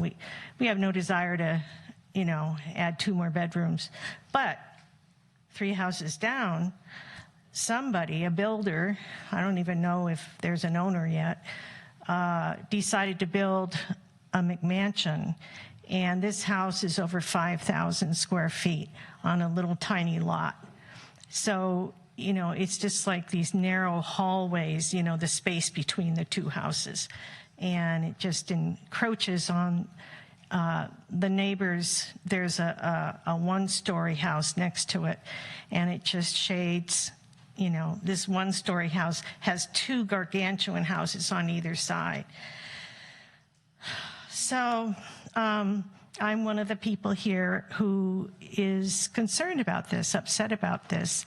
And whatever happened, you know, after the last meeting, I'm really curious to know if there was more discussion about how to incentivize 1-story homes so that you don't have to go up and encroach on your neighbors' properties. Was there any more discussion on that? There could be. Stay tuned. What, till later tonight or next year? Or? Not next year, tonight. Tonight. Go okay. ahead, ma'am. Okay, all right. Well, You're over a little bit, but go ahead. that really is encouraging because I think that that can resolve some of these issues that are really affecting so many people. Okay, thank you. Thank you for your comments. Peter Hartzell.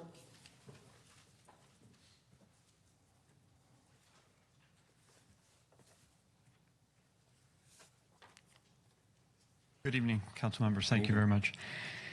I'm actually, based on that last comment, I'm disappointed that we're not hearing the Collins-Olbert proposal so that the public comments can relate to that. I think we're rehashing things that we've been talking about for many months here. But with that being said, I think the progress that the Planning Commission made with the proposal was a big step forward from the form-based, so thank you for that. I've spoken at 5 of these meetings and sent an email to each of you, so you've heard my main comments. But in summary, I think on the small end, even out the floor area ratio, don't make an exception. On the large end, I don't care so much about that, but I think it's also reasonable to have a ratio that's not going to the extreme. And I think the review process is critical, that we get a professional on the planning review, that we have neighbors' rights, and the public notice and posting is taken care of. And I'm disappointed that maybe tonight that's going to be addressed, but I'm disappointed that seems to keep on getting kicked out in front of us. Thank you very much. Thank you for your comments, sir. Bonnie McClure.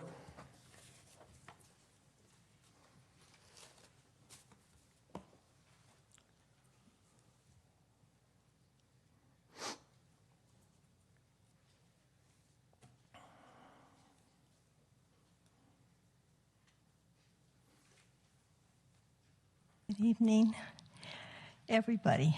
Make it easy. I am in favor of the review of what's been proposed by the Planning Commission. I know you want to get it over tonight, but you know, I think it's still kind of rushed. Everybody seems to feel that there's a large percentage of people that are wanting the smaller homes protected from having large two-story houses next to them. Unfortunately, the code for years in this town has never precluded a second story. And so to try to keep people from building a second story on a small lot is really hard, because young families have needs that maybe I'm 87. When we started out, we didn't have big houses, right? But they feel that they need these, they can afford them, and the square footage just isn't there on a small lot. You almost have to go up. And unfortunately, it does encroach on privacy, light, and the use of solar panels on a one-story house. But it's the right of the homeowner to build what they want, but within limits. And I think that you really should just cut down on the floor area ratio to the lot. That would be the very simplest way to do it. And I'm sorry, but that's simplifying. As you know, I spoke last time. I really approve of the one car instead of two. That's going to save, and that'll really save on the small lots. So those are my two things. Thank you. Thank you, Bonnie. Is there anyone else wishing to speak on this item? Please come up.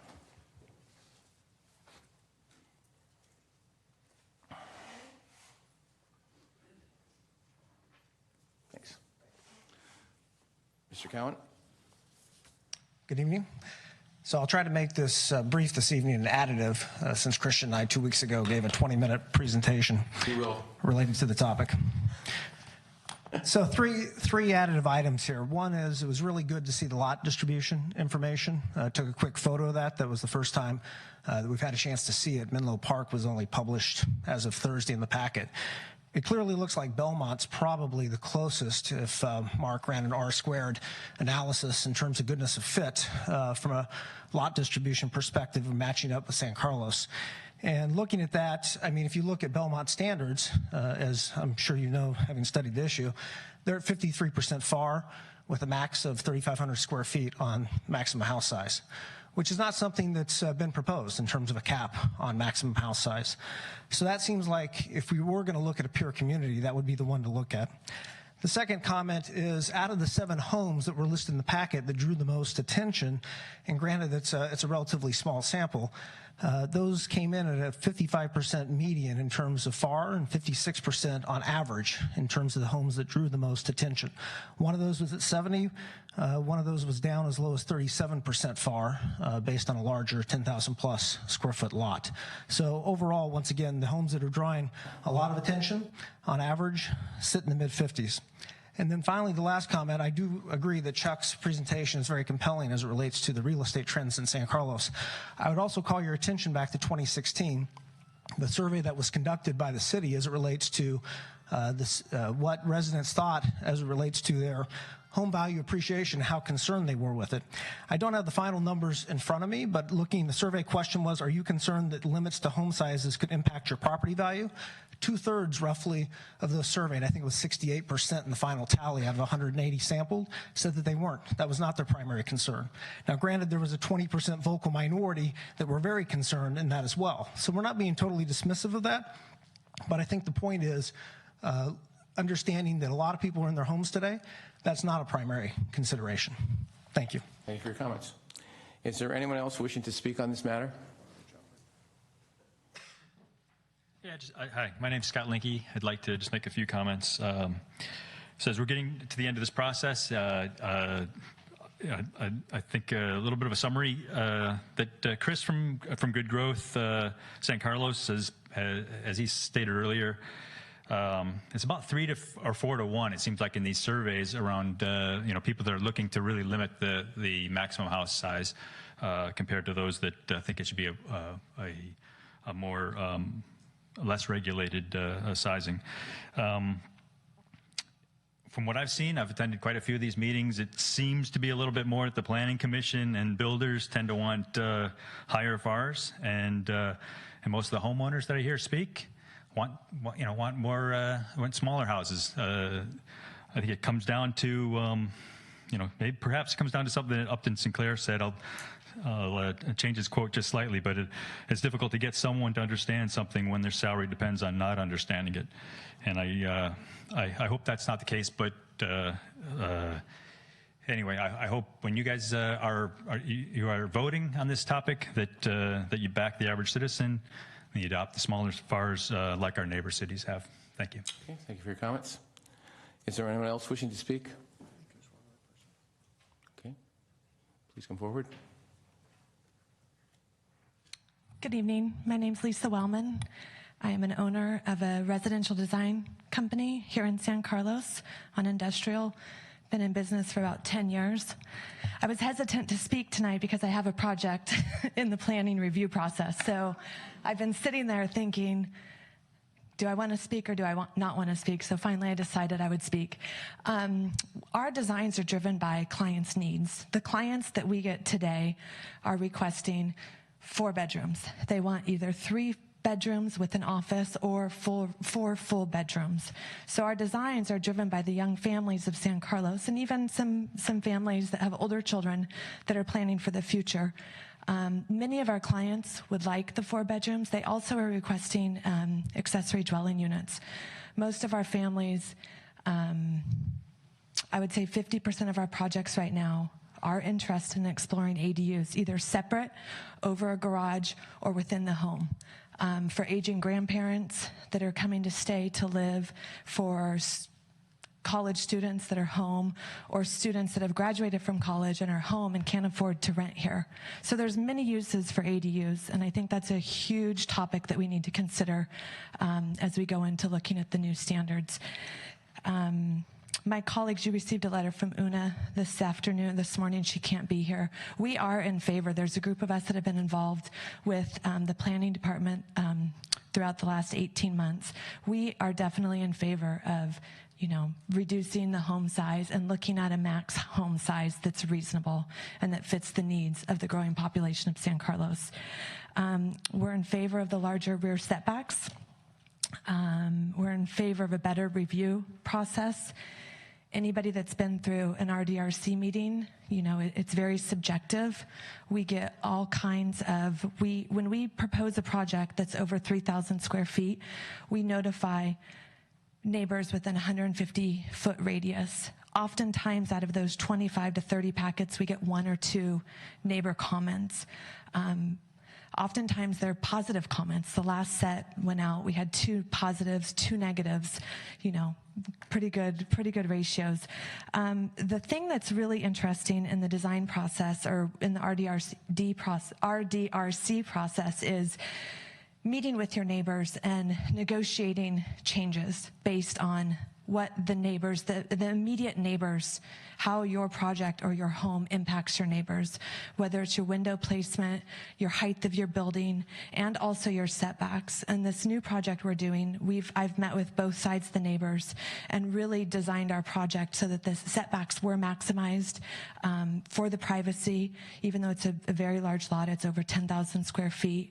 Our windows were changed based on the neighbors. We did 2 shade studies. We made changes. We did re-studies. We did window studies for the neighbors. So we really went out of our way to care for our neighbors, because the homeowners, they're moving into this neighborhood. They want to be friends and be compatible with the neighbors. They don't want to come in and have everybody dislike them. So I think the design process is a really, really important thing that needs to be looked at the RDRC level. Could you sort of wrap it up? That's it. Thank you. Okay, thank you very much. Again, is there anyone else wishing to speak on this matter? Okay, sure. Come on up. My name is Raymond DiMattei, and I've lived in San Carlos for 40 years. And the developer took a lot next to me and split it in 2 and put 2 mega mansions alongside of me. And they're 2 stories, 4 bedrooms, 3 bathrooms. And, you know, it's, you know, about residences, we talk about the numbers and everything, but forget about the living conditions. And the living conditions, I report, is because this house is on the sunny side of the afternoon sun, where I don't get it anymore. My house is colder. My house is now costing me more money for gas because the furnace, I put on the furnace now much earlier than I used to. And I'm the one whose wife moved away because she couldn't stand all the noise, and she doesn't want to move back because my house is cold. And she prefers to live down in San Jose where it's warmer. And I don't think she's going to come back because she sees all this construction going on. And the one thing I would think that there ought to be some sort of cap on the amount of construction going on. And the Planning Commission and the Planning Department don't listen to us. The Planning Department pretty much works hand in hand with the developers. And the Planning Commission listens to them and is more or less a rubber stamp. And I hope that you don't listen to them and listen to the residents who really live here. And we're not house flippers, we're not developers, we're not realtors, but we live here. And we bought in here because this town was meant for families, and it was for small, you know, we weren't big time owners. And I moved away from what was a very stacked and packed community of Daly City, where the lots were only 33 feet wide, and you had 5-foot spacings on each side. And I didn't want to live like that anymore. And I moved here so that I could, you know, enjoy the conditions, rural type conditions we used to have here. And by the way, when they did take out those, when this house next door to me, a rancher, and replaced it with 2 mega mansions, they wiped out about 5 trees in the neighborhood. And it's now in our neighborhood, while we have ranchers, we have these 2 tall houses in the middle, and somebody referred to it as the Twin Towers, and that's what we have now. So thank you for listening to me, and I hope you listen to the residents, because we do count and we do pay taxes, okay? And hope that it comes across to you. Thank you for your comments. Is there anyone else wishing to speak on this matter? Okay, I entertain a motion. Mr. Mayor, I move that we close the public hearing. Is there a second? Second. All right. All those in favor say aye. Aye. Opposed? Okay, we're going to take a 13-minute break. At 9 o'clock, we'll come back.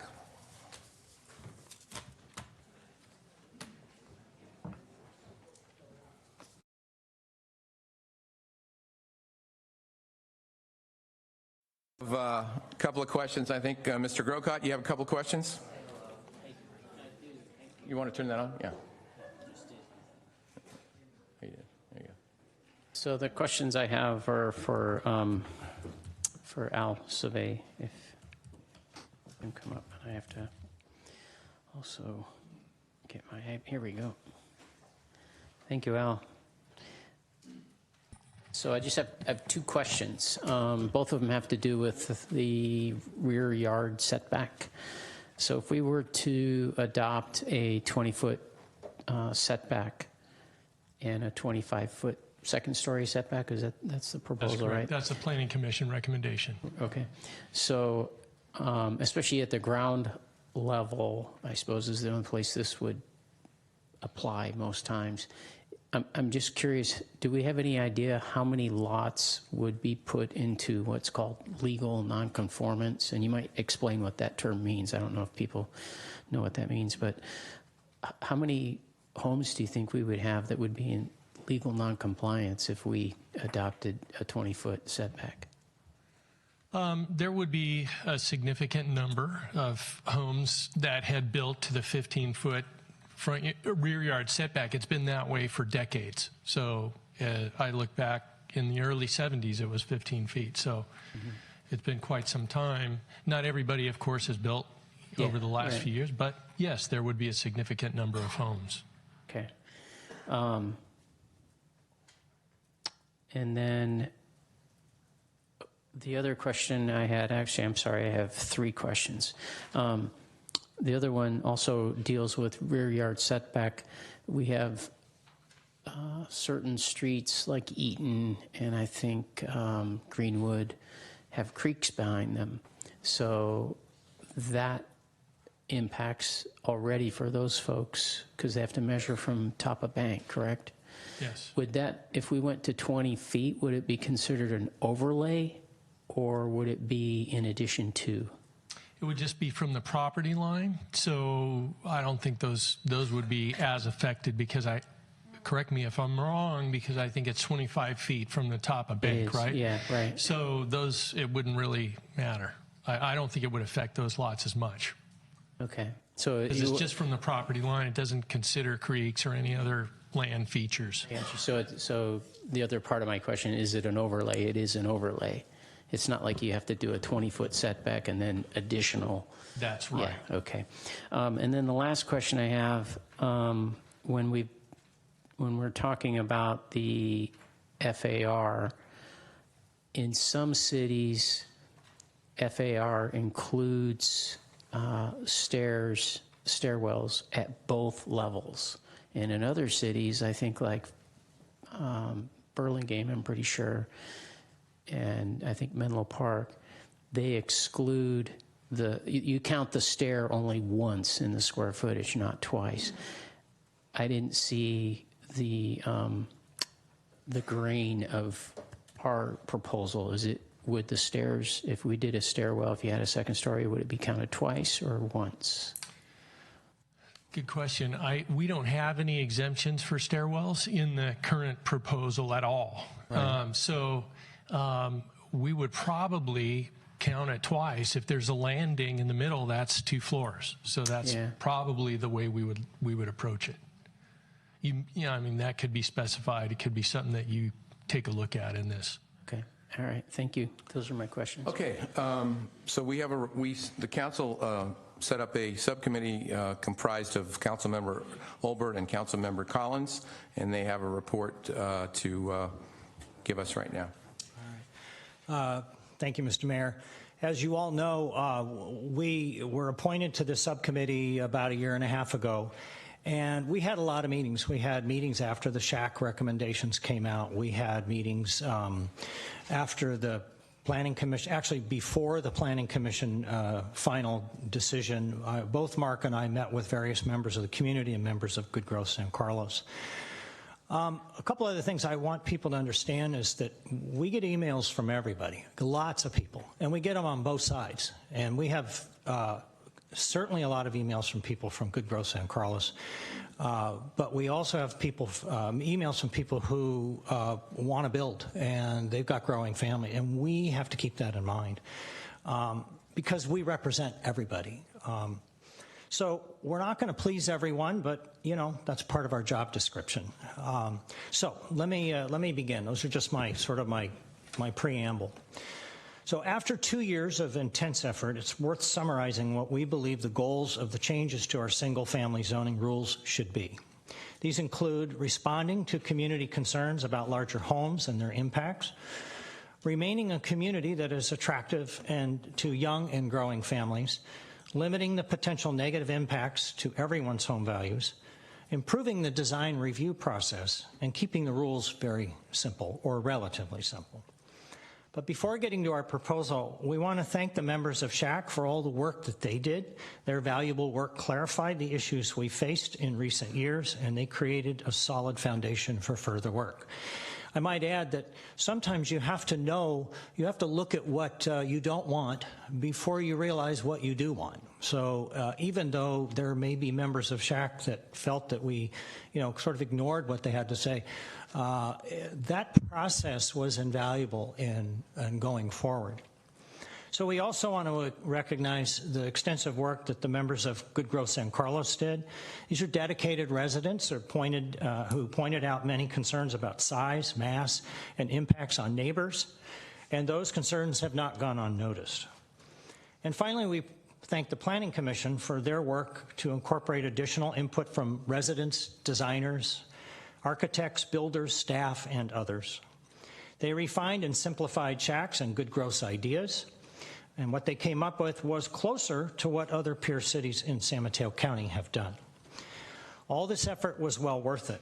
With 2 minor tweaks, we believe the Planning Commission's approach strikes a reasonable balance between limiting home sizes and preserving private property rights so that residents may build or remodel their homes that meet their needs. We also need to recognize, though, that times have changed. San Carlos today is not the San Carlos of 1998 or 1978. Bigger homes are being built, and they are impacting and changing neighborhoods. Many adult children now live at home due to the high cost of housing. Many need to provide living space in their homes for older parents or other family members. Many households have 2 income earners that need extra workspace. And many growing families find that they simply cannot afford a larger home, but they must expand in place because home prices are rising at historically unprecedented rates, as you saw by Mr. Galuli's presentation. So here's what we, subcommittee, propose. We endorse the Planning Commission's recommendations, but with 2 minor modifications. We suggest increasing the starting point for the formula from 1,000 square feet to 1,100 square feet. We believe this will help keep San Carlos attractive to young and growing families, and it's a demographic that's always played a big role in making our community what it is. We also suggest pushing out the lot size where the 50% FAR begins at 7,500 square feet. This is a small tweak, and it avoids, though, a situation where lots bigger than 5,500 square feet, but less than that cutover point, wouldn't allow larger homes. This would allow a house to be built of up to 2,500 square feet on a 4,000 square foot lot. And I might add, that's a significant reduction on what people could potentially build now. A 5,000 square foot lot would allow a home for up to 2,850 square feet. These would still be modestly sized homes, but would represent a significant change in the current zoning rules. For example, home sizes on 4,000 to 5,000 square foot lots would be cut by about a third. Of course, we need to consider more than just adopting an FAR. San Carlos is about to seat a new council, and with a significant turnover in our membership. This council, limiting what it does, will give the new council a chance to weigh in on the other changes. So given all that, we think it's best that this council focus on just 4 things tonight. Adopting an FAR, suggesting incentives to encourage single-story homes, and I think that comment was suggested.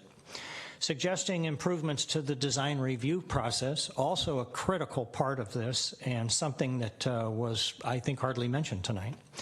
And asking staff and Planning Commission to define what the details for implementing the incentives and process improvements would be with a deadline of returning to the new council early next year. Now, this is our recommendation. What remains to be discussed among the rest of the council remains to be seen. Thank you. Okay, so do you want to make a motion to that effect, or do you just want to have some discussion about generalities, or what? Well, I didn't give Mark a chance to weigh in on this, and I think you want to weigh in on this? I mean, he worked with me very collaboratively on this, so I think you'll benefit from his comments. I think what Ron outlined actually is a very good summary of the results of all of our discussions. So I don't really have anything else to add at this point. Okay. So you don't want to necessarily get into the correct me if I'm wrong. You don't want to get into the setback or the notification situation or any of that. May I? Yeah, please. My recollection when Ron and I talked about this, those are all part and parcel of a bunch of very important details that need to get worked out in greater depth, we think, by the Planning Commission and staff, and to give the new council, frankly, an opportunity to weigh in on it. Because adopting the kind of FAR approach that we were talking about, we think represents enough of a change that it's sort of relative to what the Planning Commission recommended, that it needs to go back and kind of look at the details. I had one more question. Mr. Rubens, let's assume that, I'm just an assumption, that we took this and we voted on it and we said this is what we want to do, and then parts of it would be handled by the new council. Can't the new council turn around and go, well, that was really nice of what you guys did in October. Well, we don't think that's a great idea at all, so we're going to change the whole thing again. And I haven't seen that happen before, but it is theoretically possible that the new council could make changes to what you adopted tonight. All right. Or Mr. Johnson, you have some comments? May I just? I just want to follow on. Greg, isn't that the case? I know I joke about this. Every single thing that every council does is temporary. Well, true, but yeah. Right. Some are less temporary than others. Fair enough. That's true. Mr. Johnson? I just want to make sure I understand the proposal. So the Planning Commission recommendation was an FAR of whichever is greater, 35% plus 1,000 square feet or 50% of the lot coverage. And so the recommendation is exactly the same, except it's whatever is greater, 50% lot coverage or 1,100 square feet plus 35% of the size of the lot. And we moved out where it cuts over to just a straight FAR by a thousand or so square feet, because there's an interaction in the curves between that parameter and the others. And if you don't, you get this funny knee shape where larger lots have smaller houses. Could you, by the way, put that screen up that had the numbers? Crystal, can you do that? Yes, subcommittee one? Yeah. So is it safe to say then, at least on the smaller lots, which has been a lot of the focus of the conversation, that it's essentially the Planning Commission recommendation plus 100 square feet? That's exactly right. Okay, and what was the basis of the extra 100 square feet? I don't mean to do all the talking here, so Ron should chime in afterwards as well. But it's the sense that we got from input from a variety of people that there's an issue with, on the smaller end of the spectrum, about families, young and growing families, essentially being either driven out of San Carlos or disincentivized to come to San Carlos because they would not be able to build a big enough home if they wish to build up. And remember that 2,500 square feet includes a garage, includes a two-car garage. So that reduces the living area to what, 2,100 plus? That's right too. I apologize. We probably should have mentioned this as well. We talked about trying to put incentives in to encourage home builders to build single-story homes, because we think that would be a very significant benefit to the community. And one of the things we talked about there is that certain of the Planning Commission recommendations, like only requiring a one-car garage on smaller lots, we actually think that that's something to be considered for saying, yes, you get to not have to build a second car garage, but you have to stay with a single-story home. So the idea would be to take some of the ideas that came out of this process and use them as incentives for people to stay low. Because the height seems to be a significant factor in impacting on neighbors. Mr. Grocott? First, to segue on the comment about the garages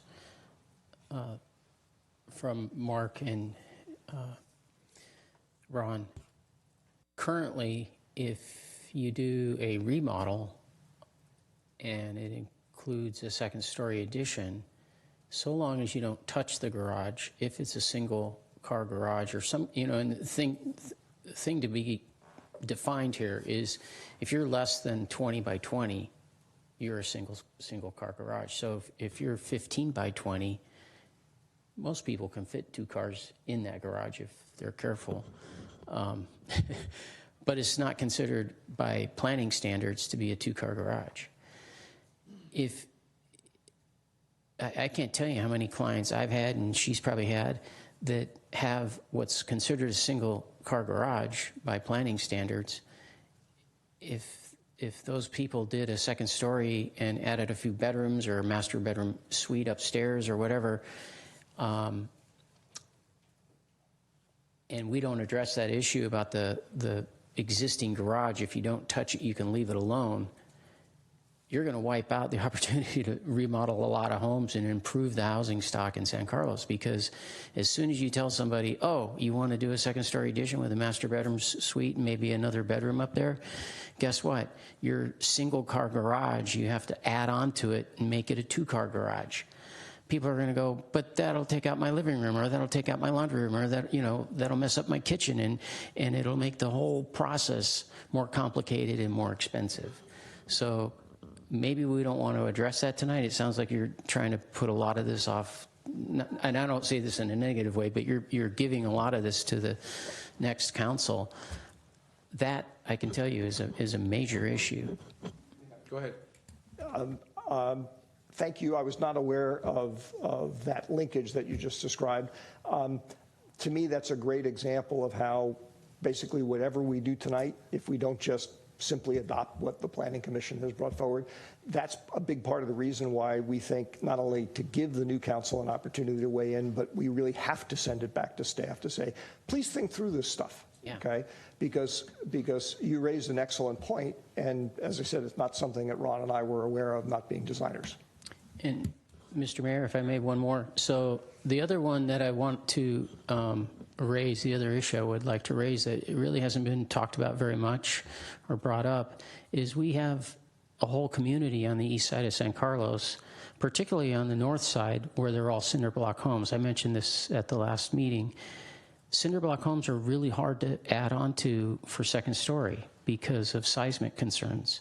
Those are not reinforced CMU construction to today's standards. So to put a second story on it, what you end up doing is building in the backyard, building behind the house a new amount of square footage, and then directly above that, your second story, because you can't build over the existing house. And you end up with these things that are ugly and just don't fit well in the neighborhood. So this whole idea of allowing people to build into the backyard to 5 feet and leave, I think it's 60% of the rear yard area of that 15, given a 15-foot setback, that really opens up the opportunity, I've done it, for homeowners over there on the east side to add on to their home and have something, they're not McMansions by any, they're McNuggets, and they're just single story. But it allows those folks who, there's a reason they bought over there, because they want to live in San Carlos. The things, I think Chuck has vacated the building, but the things he brought up, it gives some people an opportunity to live in San Carlos and have the benefit of living in San Carlos, but there's no way they could live on the west side. So I think the grain of that situation, that neighborhood over there, really needs to be taken, looked at. And I could see abolishing the 5 foot for maybe on the west side, but on the east side, no. Okay, Mr. Johnson? I wanted to ask another question just about the numbers and specifically looking at the table. So, we were presented tonight kind of the distribution of the different lot sizes, and maybe the median lot size in San Carlos was around 6,000 square feet, it seemed, or at least the largest bucket was in the 5,000 to 7,000 square feet, and the bucket that was 4,000 to 5,000 was a little smaller. When I look at and a lot of the concern has been focused on big house, small lot. The proposal that you guys have come up with at the 6,000 square foot level is actually like as aggressive as we've seen. It's basically the same as the 0.53 floor area ratio that Good Growth San Carlos has suggested.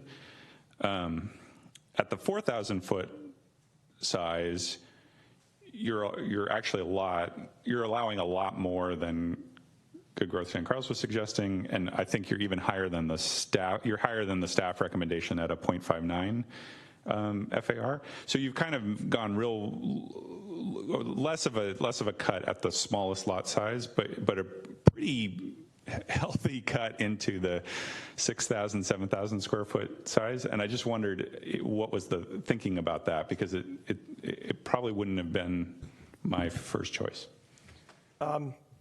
And again, Ron, chime in. My recollection, Cameron, and I spent time going back and forth with Al, so I think this is correct, is we were basically mimicking what the Planning Commission recommendation was on the formula, except for those two things that we mentioned. So and I'm not trying to defer responsibility for it, because it is our proposal, but essentially, if there is that kind of an aggressive cut that you're describing at the 6,000 square foot level, that's inherent in the Planning Commission proposal. And that doesn't mean we can't change it. The council is welcome to change whatever it wants, but that's why it's there, because we chose to only tweak the very small end. Okay. Mr. Grocott? The other thing that I just wanted to chime in on, since we may be pushing this off, giving this to the other council, is this idea of notification. The architect in the room here, she mentioned how we send out these notifications, and usually you get 2 or 3, maybe 4 people, neighbors, that come to the RDRC that are even interested in what's going on. And there was the proposal about notifying, instead of 150 feet from each, you measure from each corner of the property. So it's not really a 150-foot radius, like you put a compass in the center of the lot and draw a circle. It's you do that from each corner of the lot. So you really hit people that are 2 streets over and things like that, and they're simply not interested. The notification process really needs to be who's to the right and left of you, who are the 3 properties behind you, and who are the 3 properties across the street, because everybody else doesn't care. And so to give that burden to the homeowner that you got to notify, 60 people and only 4 are going to show up, it doesn't make any sense, in my opinion. I think the planning... Let's go ahead. I'm sorry. That's all right, go ahead. I think the Planning Commission recommendation was to increase it to 300 feet, which is not, which I'm sure you probably feel is excessive, but that wasn't an area that we were going to take issue with. Yeah, but if you're welcome to take issue with it, I think you already have. So, Mr. Olbert. Yeah, thank you. Ron's absolutely right. Many of the things that the Planning Commission recommended, we just passed through. That was one of them. Another thing that kind of gets lost a little bit with all the focus on specific formulas for home sizes is the Planning Commission recommendation had in it that the commitment to significantly strengthen the RDRC process. One element of that was this expanded notification, which you're making a good argument of, like, why? Okay. But there were other things to strengthen that as well, such as perhaps changing the makeup of the RDRC so that there's some more teeth in it, definitely providing more training and support for all the members of the RDRCs to sort of balance out the negotiating process between hired builder, designer, and community members, essentially. But we didn't go into the detail on that other than to say we really agree that that needs to be done, because it seemed to us like a lot of the specific feedback that people were mentioning about, oh, I didn't like this about this project and that about that project that was next to this other neighbor, actually concerned how the details of the project got through the RDRC process. And part of it was, part of the more strict formulaic approach actually was to sort of do a sidestep around that and sort of let the numbers govern. And we agree that having tighter numbers is a good thing to do, but we also think the process needs to be strengthened so that there's a better balance that comes out of the thing. Again, that's details to be worked out. Okay, I'm waiting. What do you want to do? Well, let me try make an attempt here to put this into motion form. I guess we're going to introduce an ordinance number, right? I move to introduce ordinance number 1537. 1537, an ordinance of the City Council of the City of San Carlos adopting amendments to the San Carlos zoning ordinance, Title 18 of the Municipal Code, consisting of modification to chapters 18.03, rules of measurement, 18.04 residential districts, 18.12 hillside overlay district, 18.20 parking and loading, 18.29 design review, and 18.41 terms and conditions to reduce house size in the RS6 single-family zoning district. Is there a second? May I ask Mr. Rubens a question? Sure. Greg, as Ron explained, our specific proposal does not match all of the details that the Planning Commission proposal is, which is what the resolution text is itself based on. So integral to what we're proposing is that we adopt this modified FAR formula that Ron presented and task staff and the Planning Commission with coming back with a set of modifications to implement those rules in a way that encourages the construction of single-family homes and strengthens the RDRC process.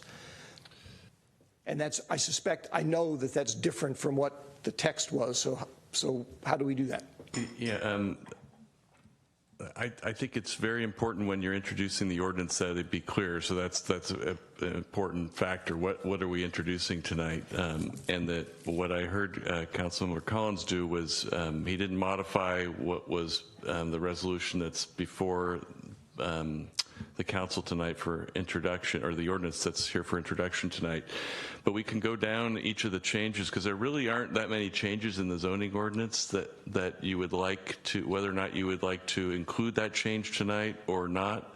What I heard before, and I could be wrong, that we were talking about adjusting the recommended FAR from the Planning Commission and substituting a different formula, and there's a few specific code sections that deal with that in the zoning ordinance. And then there was I think most of the rest of what we were talking about, and I could be mistaken, was things that you may or may not want to be included tonight, but because some of them you might want to include, but we just didn't talk about all of them. But I want to make sure that this is what you want to include in this introduction. This is what you would like to have deferred to a future noticed public meeting. And I guess maybe, I don't know, Al probably should do that rather than me, but if we're going to go through the changes. Bob, may I ask Greg one more question? Sure, go ahead. Greg, what you just described makes sense to me. I mean, I understand it. I guess the question that I have is, since Ron and I are talking about modifying the proposal that was part of the package, the agenda package, I'm sort of a little hesitant to make the council go through every one of the items you're talking about if it turns out that there's not a third person who agrees with our basic idea of changing the specific parameters the way we did, plus making, giving direction to staff on here are things that we want folded into a revised ordinance. So my sense is to do that as a straw vote, see if there's somebody else who supports that, because if there isn't, it's not worth wasting everybody's time going through all the detail. That's how traditionally we've worked through specific sections in the past, is to see if there is like a straw poll on a preliminary review of whether there's support for that to include it in the introduction. I think that's the recommended way to do that. And it could be that once Al goes through it, you'll have a better consensus on the things that you would like to have included. It might be only a few things. It might be just you want to make a few changes. It might be that you want to look at some of the other things that the Planning Commission considered. So, Mr. Rubinson, what you're saying is, I'm looking at this five items, at least on this page, to go through each one and have like a vote on each one. Is that what you're saying? What I'm saying is you're not having a separate vote on each one. What you're doing is trying to get a consensus that you would like that included in the ordinance you're introducing tonight. Okay. All right. So we're going to start with number one. Is that how we're going to do this? Yeah. Just a second. I want to make sure staff's on. Mr. Mayor, I can help walk you through these. There's 12 or 13. Okay. All right. Okay, so the first one, if you like, Mr. Mayor, sure. I can just walk you through. The first one is establish a maximum floor area. It's the Planning Commission recommendation is maximum floor area is the greater of 1,000 square feet plus 35% of the lot area or 50% of the lot area. And Mr. Collins, Mr. Olbert, your proposal is 1,100 square feet? That's correct. Is that the only change to that? Yes. Yes, because that item number one does not specify where the cutover to the right. 50%. Is there a third person willing to go for that? Yes. Okay. All right. So that's good. I am too, actually. So, all right. That's a good one. Next. Garages that are detached and located 40 feet away from the front property line may exclude up to 450 square feet from FAR calculations. Mr. Olbert, Mr. Collins, what is your... We didn't change that. So, all right. Well, or I don't think we did. Actually, that was one of the ones that you and I disagreed on slightly. Oh, yeah. So, see, this is democracy in action, folks. Even the subcommittee doesn't agree 100%. That was one of the ones where I mentioned that, to me, I would rather link that to saying you get to make that exclusion if you stay with a single-story design. Oh, yes. And as I recall, you were not as supportive of that. I don't want to put words in your mouth, but... well, we can hear from other people too. Yeah, I mean, Mr. Grocott, what do you think?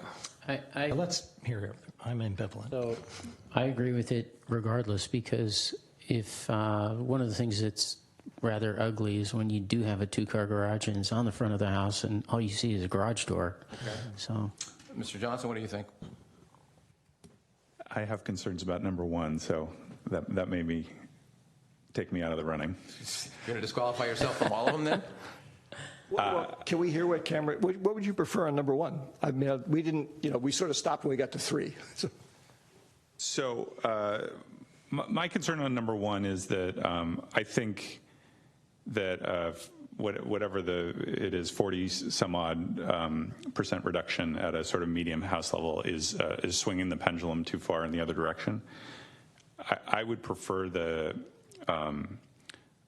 staff's recommendation of a 0.59 FAR, and that may be a non-starter for most people, but that would be a 35% reduction in house size across the board at every level. So you would actually get smaller houses than your guys' recommendation at the 4,000 lot level, slightly larger houses at the 6,000 lot level. But my general point of view on this is that a 35% reduction in current allowed house sizes is a massive reduction and will noticeably have an impact on the mass and bulking of the size of homes. And that going to 46% is unnecessary. So, okay, what are you? We still going to keep number one? Yes. Okay. Okay. Yeah. Okay. Number two again. I'm listening. Yes. I am. No, I'm in agreement with Mark on that. My objection was not that strong anyway. It was just it was more of a question. All right, is there a third person that agrees with that? You do, Ms. Grocott? I'm in agreement with it, and I would just also point out that to do that, you have to have a setback on one side of at least 10 feet, if not 12, in order to get a compliant driveway down the side. Mr. Mayor, can I just ask Al a question? How much of an issue would that, do you believe that would be with the increased setback for a garage of? Well, people are already doing it across town, so it depends on the width of your lot and what your preferences are. So it's okay. It's been used in our community for many, many years. Not the reduction, but putting your garage in the back with the driveway on the side. Is that more likely to encourage someone to build a single-story home? Yes, doing that? I believe so. Yes, All right, because so you're taking that out of the main body of the house. That is, so number 2 is really an argument to encourage single-story homes. Yes. Okay. All right, so number 2 has at least 3. Item number 3. Basements would be exempt from FAR calculations provided they are located directly underneath the house footprint and are no more than 3 feet above grade. Agreed. Gentlemen? That works for me. Just a question on that. How does that work on a sloping lot? Is that why the 3 feet? Yes. Okay. It used to be 6. Okay. Yeah. Mr. Johnson, any comment? No? No comment. Okay. Rear yard set, number 4, I'm sorry. Go ahead, Mr. Yard setbacks increased to 20 feet for the first story and 25 feet for the second story. Existing rear setback is 15 feet. So right now, the existing rear setback is 15 feet for both the first and second story? That's correct. Okay. Gentlemen? I want to ask a question of Al again, sorry, requiring a lot of you tonight. Matt brought up the concern about, over on the east side and the 5-foot rear setback. How would this affect that? And would we be unduly constraining people on the east side that want to add on to their home? Yeah, I mean, potentially with Matt's experience, I mean, he pointed that fact out. So what you could do is consider unstriking that section of the ordinance that allows the first floor to go out to the 5-foot property line. Currently, it's been removed because it would be inconsistent with that. Mm-hmm. However, you could still have those setbacks and just allow for that first floor setback. If you want to incentivize first floors, that would be one way to do it, is to then take that out and say you want to keep it in the ordinance. Yeah. Would this number 4, would it be modified in any way? Would we change the language of it? No. To make that change, you wouldn't need to. You could leave it the way it is and then still have that incentivized rear yard setback for single floor houses or single floor additions. Yeah. Right. Okay. Thank you. I'm sorry, I got confused. So are you saying it's good the way it is or it isn't? I'm sorry. Yes, it's good the way it is. Good the way it is, number 4 reading or the existing? No. No. Sorry. The setback that's being proposed by the Planning Commission is fine. Okay. However, what Matt talked about is there was an incentive. Right. That has been removed from what you are looking at tonight. Okay. What you would say is we want that back in. Okay. Does that make sense, Matt? Yeah, it makes sense. I don't agree with number 4 because of the number of homes that would be put in legal noncompliance, but... okay, at least for the east side it would. No. I'm sorry. It would put a lot of... because there's a lot of construction that's gone on where people have built to the 15-foot setback. I understand. Yeah. Go ahead. And for that reason, I actually don't support the proposed change in number 4 either. Okay. But if there are, the 3 of you down this end are in favor of it. Mr. Collins? Now I'm really confused. I don't know how to address it. My thinking was that we would just we would keep this as is and allow for the 5-foot limit on, homes such as those in the east side. Mm-hmm. To me, that seems pretty simple, but I'm not getting any agreement on it. So, Mr. Johnson?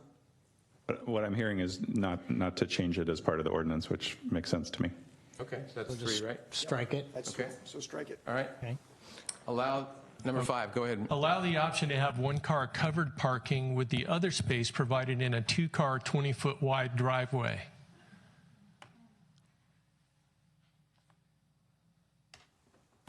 Gentlemen? That's fine with me. Yeah, we didn't address that. And Mr. I'm okay Grocott? with it.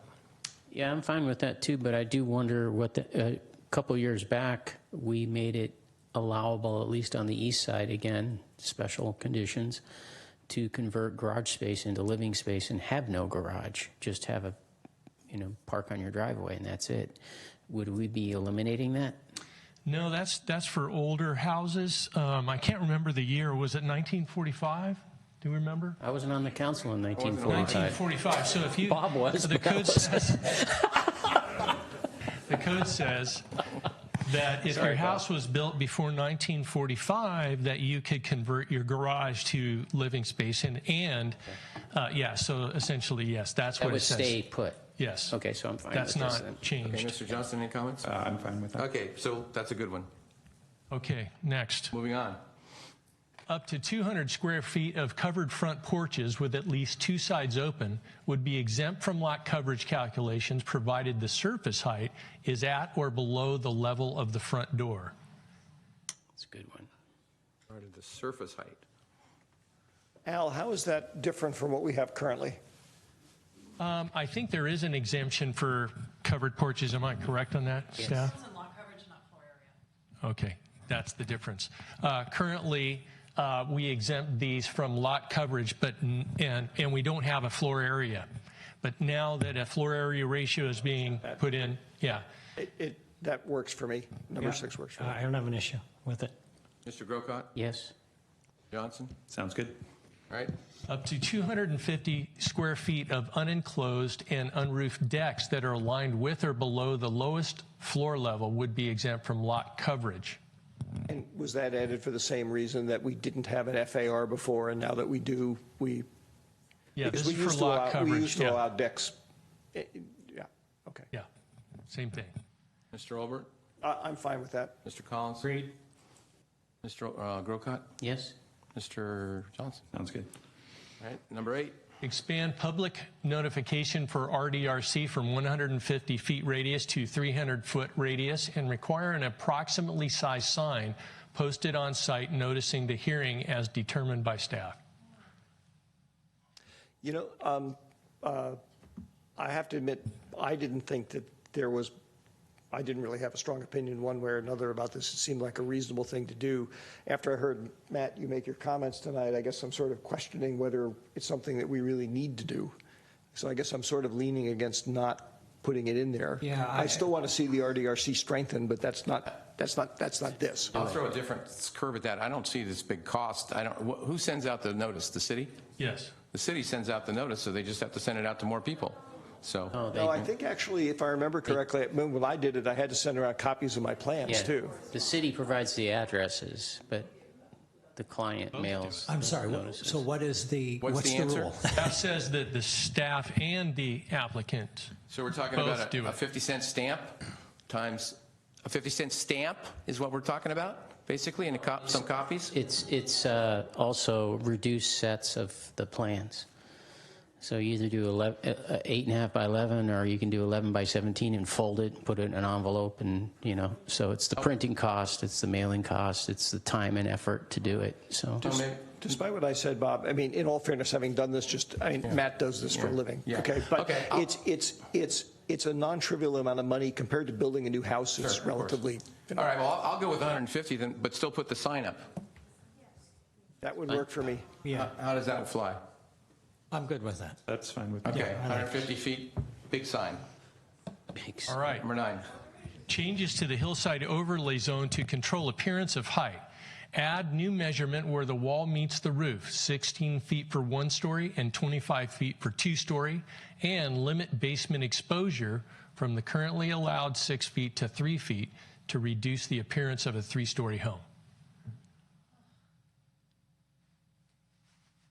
And that's a significant improvement over what we've had. Yes, it makes some of the houses on the hillsides lower looking, so they don't look, some of them, because if you get that basement peeking up 6 feet, it looks like almost a whole floor, so it has the appearance of being a 3-story or 2.5 story. This gets it back down to 2. Question. Go ahead, Mr. Grocott. Okay. So I'm thinking of, like, for instance, homes up on Coronado that already, without even adding on to them, from the front, they look like a single-story rancher. You walk out back, and they're 3 stories tall. How does this apply to them? This is the second part of it is only for the basement, like if you have a basement. But if you have like a larger exposure on the lower hillside, side, That's just crawl space. Yeah, that's just crawl space. You don't use it as living area, then that doesn't apply. All right. Mr. Olbert? I don't really have a strong, this is not something that I have a strong opinion about one way or another. I don't either. I think it's fine. That's one. I'm fine with it. Went out So on that's one. 2. Al, can you give us a little color on what the basis of the recommendation was? Did you hear from residents about specific building projects? Was this just seen as another kind of reduce the height and mass option? Yeah, there was 2 things. One is that we didn't have a maximum height for a single story. So some people were building 20-foot tall houses with only 1 story in it, like a really big volume for 1 story. And so the intent of this, that 16-foot and 25 for 2, is to shrink that mass down, make sure that you can't build those giant 1 stories and then later come on and build a second story above and have this giant thing. So that it was to squeeze it down. And then the basement thing is sometimes you see basements and they protrude above ground 6 feet, and then you have 2 stories. I get the proposal. I'm just wondering where it came from. I mean, are there a lot of houses like this? Has this been an issue that people have raised concerns about? I have yet to hear a concern about this particular one. There's been a few. I mean, up in the hills, if we do get complaints about the big houses, it's because they do kind of look like 3 stories. And it's a lot of times it's due to volume. The intent was just to, force that volume down. Do you have any kind of idea of what numbers we're talking about? It would drop from 4,000 to 3,500 or something like that? I mean, I can't, it's hard for me to visualize and you're saying it's 20 feet's allowed now. You're knocking 4 feet off is basically it for 1 story. That doesn't, I don't know how many square feet how many square feet that really would do. It's not square feet. This is only for height. Mm-hmm. So this doesn't affect the square footage of the home, only the height of the home. So it's pushing those floors, down. Okay. That's the intent, is to push it into the hillside a little bit So more. let's go around again. I'm sorry, I missed Mr. Olbert. I guess I'll say I'm not in favor of this. Okay. Mr. Grocott? Yes. Mr. Collins? Yes. Mr. Johnson? No. I don't get it. So since I don't get it, I can't understand it. So no, I can't see the change there. That's still 3 though, right? No, it's three against. Oh, 3 against. Yeah. Sorry. Can't count. That's all right. I can't. So we just take that out? Yes. Okay. Number 10. The Planning Commission recommended that if adopted by the council, these changes become effective 90 days after adoption, i.e. 90 days after the second reading of the ordinance. When would the second reading be, Mr. Rubens? It could be as early as your next meeting, or it could be in late November 26th. Okay. I don't know if 90 days is enough if people are in process. Is that an arbitrary number? Somewhat. Al, how long does it typically take somebody to get to the point of submitting plans and have them go all the way through approval in your department? It's very subjective, depending on the family, the people involved. I mean, if you did it fast, 6 months. If it took a little longer because you're busy, to a year, just to get your plans ready for submittal. So let's say you have any idea how many sets of plans? I mean, maybe you don't know how many sets of plans are estimated are in right now for something. 50, 100 for single family. Yeah, single family that these would apply. 100 a year, so 30 maybe. 30 or 40. So what would happen if to those 30? They're all at different stages. Some turned in today. some are in the last stages. What would be the effect if this ordinance, maybe Mr. Rubens is the question for that, what would be, I mean, if somebody filed it even tomorrow, what's the law on that? Well, I mean, once an application's deemed complete, then I think that would be the line that we would say that you comply with the existing rules.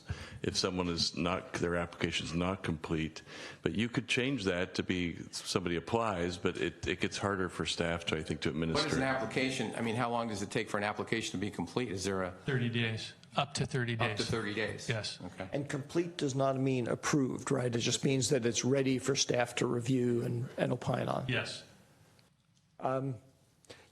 This one, I don't know what number I would substitute in there, but for whatever reason, 90 days seems a little short to me.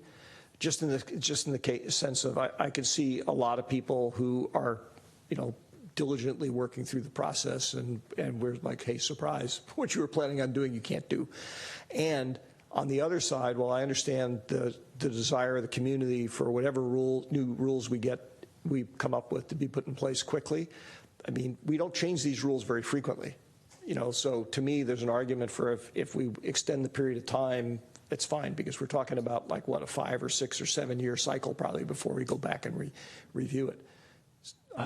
I'd like to hear Matt's opinion on this, since this is what you do. Mark, actually, you went through this, so you understand, when you started with your designer, if you were even a month or so into the process, you've already spent a fair amount of money, and then the rules come and change. You haven't even applied, and now all that money that you spent potentially is down the drain because of these changes.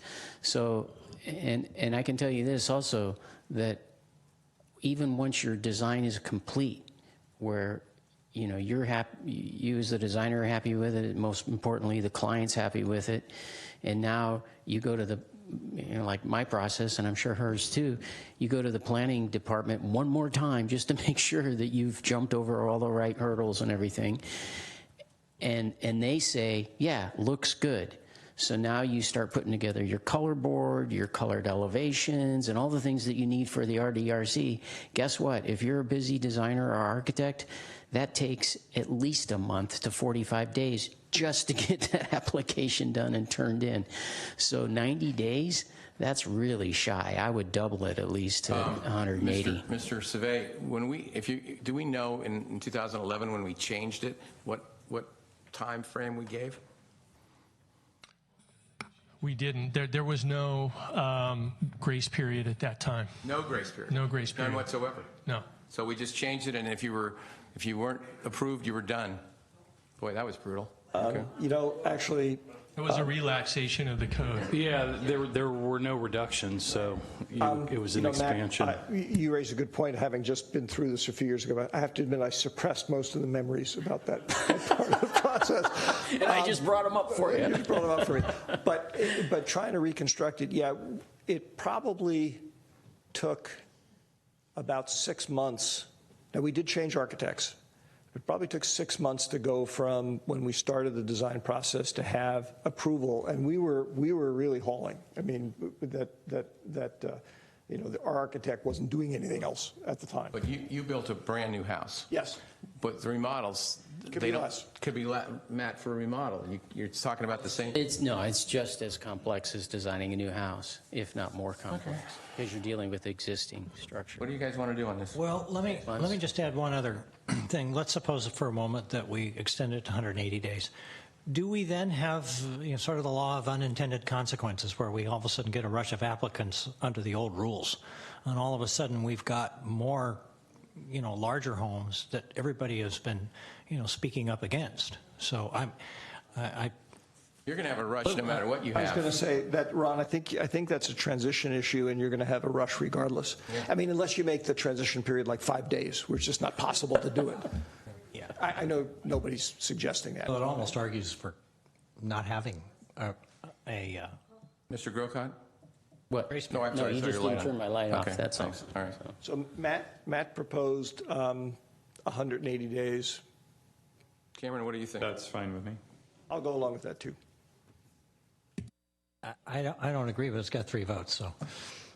Well, no, if you feel strongly enough about it that you're going to vote down the whole thing, that's different. No, I mean, it's something that I would rather not see, but I do understand the argument that no matter what you have, you're going to have a rush of applicants. I just would rather not see it. Would you rather a slightly smaller number, bigger than 90 and smaller than 180? I was thinking 120 days. Would you go for 150?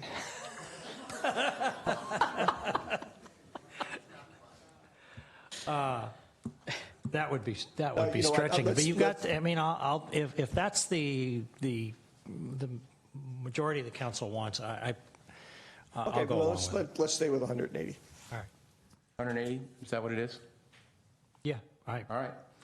11. The commission also requested that council direct staff to begin working on design guidelines and other necessary tools to strengthen the Residential Design Review Committee's authority to effectively make changes to house design during the design review approval process. Mr. Collins? That was one of the things we recommended in our proposal, so I'm good with it. I feel very strongly about that, and it's something that needs to come back pretty quickly. All right. If I may just comment on that. Go ahead. So my comment is that one of the ways, just a suggestion of a way to strengthen the RDRC is, one, give it a new name, because that name is a tongue twister. But as opposed to having a fully complete, all your T's crossed and I's dotted set of plans that you send out to all the neighbors and everything and call that complete, have an interim process where you meet with the RDRC when the client's happy and you're happy as the architect or designer, and you're going to go to the RDRC, but you don't have to do all the colored renderings and all those kind of things. You just go with some basic designs and have that process to give the RDRC a chance to look at it and make comments then before you do all this other stuff. And that would really strengthen it. Yeah. Well, I mean, this is the kind of stuff that staff's going to be, if we adopt this 11, not specifically what you just said, but those are the things they're going to be having to look at. So, Al, do you see any, I know it has to be studied, but did you see any problem in what Matt said? Because it sounded like it made a lot of sense to me. Yeah, I think it makes a conceptual design review. Interim step sounds good to me too. Well, again, we're not specifically speaking about that one. We're just speaking about this general one. Is 11 the last point? Yes, I believe so. And yes. Can you please go back to number 1? Sure. Did we have consensus on number 11? Yeah, I'm by yes, and as a matter of fact, I was going to say it follows our goal of keeping the rules simple. Just trying to make sure we're crossing the T's and dotting the I's. Go ahead. So, Al, this question traces back to the discussion Cameron and I were having, and I just want to double check something. So the proposal that Ron and I came up with, I really thought was based on mimicking, except for 2 tweaks, what the Planning Commission said, which includes the 0.5 FAR for lots over some size. You're shaking your head yes, which indicates that that is in fact correct. I believe so. Good, because and Cameron, I remember that there was some alternate proposals about having like a flat FAR, like the 0.59 that you referred to. I just wanted to make sure that I hadn't misread what the Planning Commission said. Okay, thank you. All right, so we went down, Mr. Rubens, we went down those items. What is the next step legally to do then? So I just wanted to make sure that on number 2 that's on your screen, that because I think there was the straw poll I wasn't clear on whether or not there was a desire to include a stipulation that you could have that exclusion of the 450 square feet if you had a 1-story home, or if the idea there was incentivized enough to make the house designer more likely to do a 1-story home with that exclusion. Albert? I believe in the end I said I'd go along with that. Okay. So the next step then, in answer to your question, Mr. Mayor, would be to introduce the ordinance with the changes that the council reviewed on a straw poll basis, and then we will bring back for at a future meeting the adoption of the ordinance as you've changed it tonight. So basically to just read again the 3 or 4 lines that are here with the comment, with the adjustments. Yes, but I think we have it down, but it might be helpful to have Al or Lisa Costa-Sanders or Porras summarize, and that just so it's a very clear record that exactly what you're going to be voting on tonight. And forgive me just because it's pretty complicated, and I'm really trying to have a clear record. Right, if we're going to do it. We want to do it right. Okay. Go ahead. On the first one, what we heard, and essentially, Mr. Rubens, you're asking us to go through and make sure that we summarize what we heard from the City Council. Is that correct? For the purpose of the motion and the introduction of the ordinance. Establish a maximum floor area of greater of 1,100 square feet plus 35% of the lot area or 50%. Is that correct? Okay.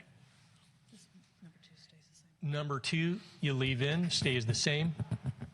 Number 3 stays the same. Rear yard setbacks was, there was consensus. However, you did say to leave in the 5-foot setback for single-story additions at the rear. Is that correct? Hang on a second. I just want to double check that. So we agreed to make the change that the Planning Commission wanted and not leave the setbacks the way they have been. Because remember, that was the point that was raised as a concern. And it would have been you 3 guys, because Matt and I were not in favor of making the change. Before, correct. I said I was fine leaving it as is and not adopting. Okay. I think our agreement was to leave it alone. I think our agreement was to drop number 4, which leaves things alone. Okay. Right. All right, very good. And to put back in yes. That's what, that is included and leave it alone. Good. And 4 gets dropped and that gets left. Okay. On the allowing the option to have the 1-car parking with the other space provided in a 2-car 20-foot driveway, you left that in. Up to 200 square foot of porches with at least 2 sides open would be exempt. You left that in.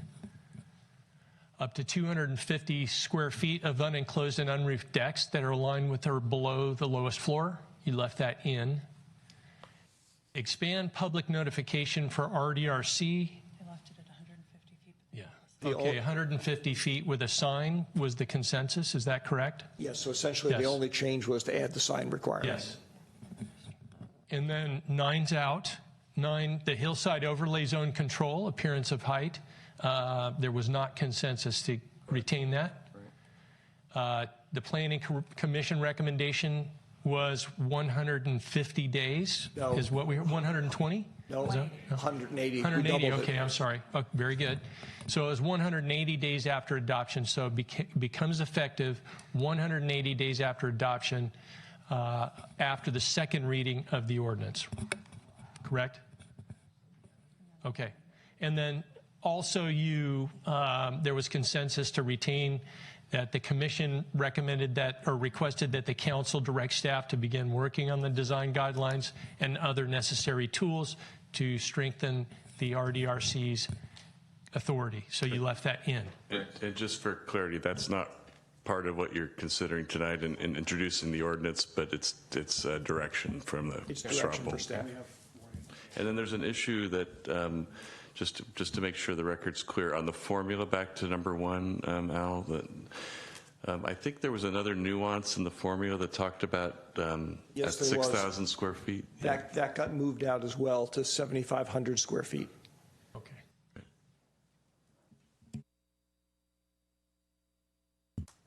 All right, so then Mr. Collins, do you want to make a motion?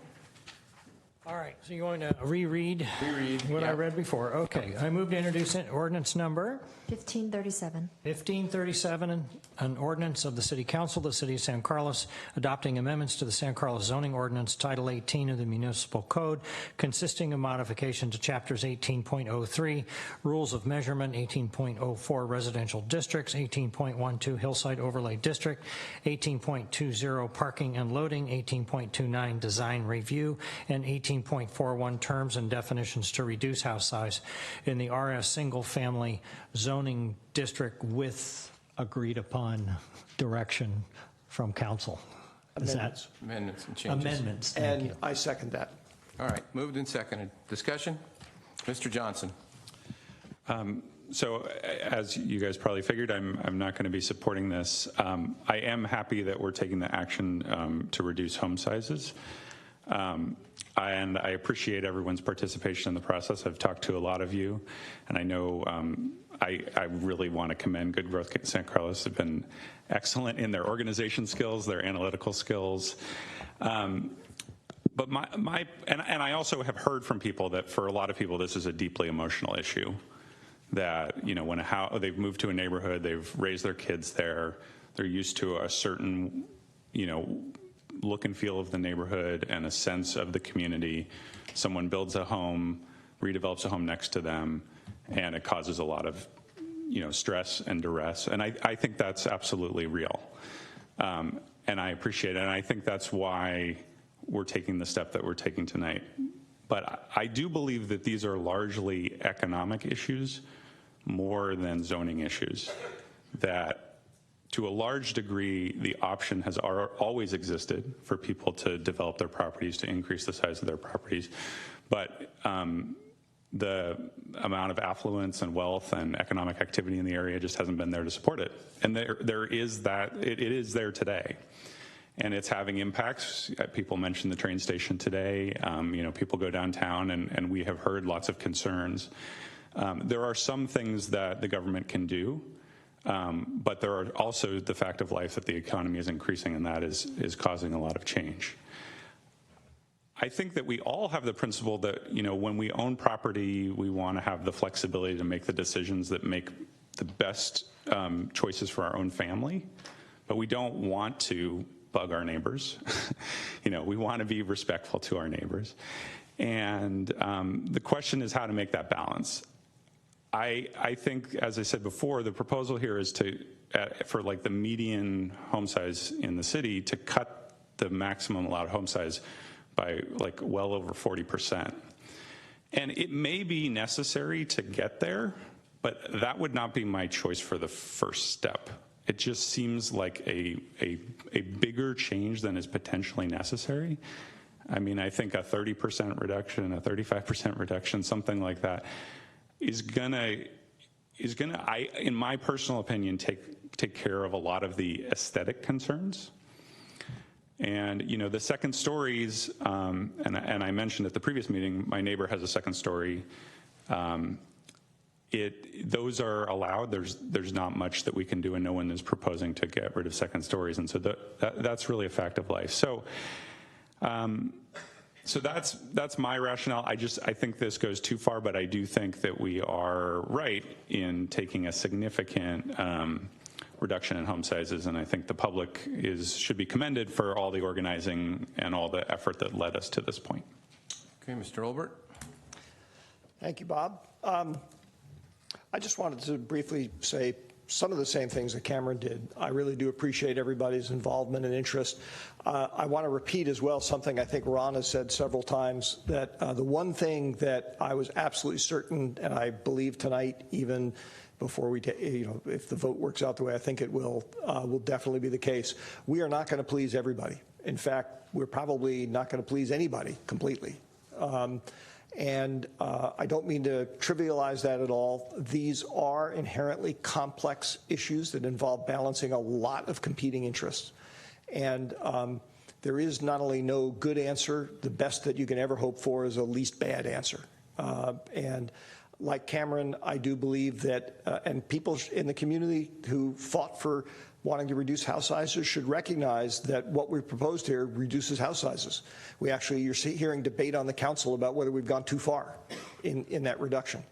That is, in fact, that difference of opinion is, in fact, a measure of striking a balance, is that even all of us don't agree on the answer. And Cameron, I just want to say that I really appreciated your comments and your closing comments there. You know, I hope that what you fear may happen won't happen, And I hope that some of what we hope will happen, particularly where Ron and I were trying to increase what you could do with smaller lots, because that's where a lot of the young families are that are coming to San Carlos now. So I appreciate the quandary of the position you're in, and I want to let you know, even though you're voting against me, I really respect what you said. Mr. Collins? Thank you, Mr. Mayor. I want to just echo the other comments, but also to say that one thing I forgot to mention was that along this route, I met with Belmont City Council member, the Director of Planning, Al's counterpart in Belmont, and asked them about their experience, because if you have friends in Belmont, you know that they really struggled with this issue. They were going to make some big changes. And the interesting thing about Belmont was that their home remodel rules were so restrictive that you had a lot of people leaving because they couldn't do anything. And so they had sort of an upward battle to liberalize the rules. And in the end, they still have a 35 square foot maximum for a home. It doesn't matter if you have a 10 or a 15,000 square foot home, you can only build a 3,500 square foot home. I did not want us to get there. I didn't think that should be a desirable outcome of what we were trying to do.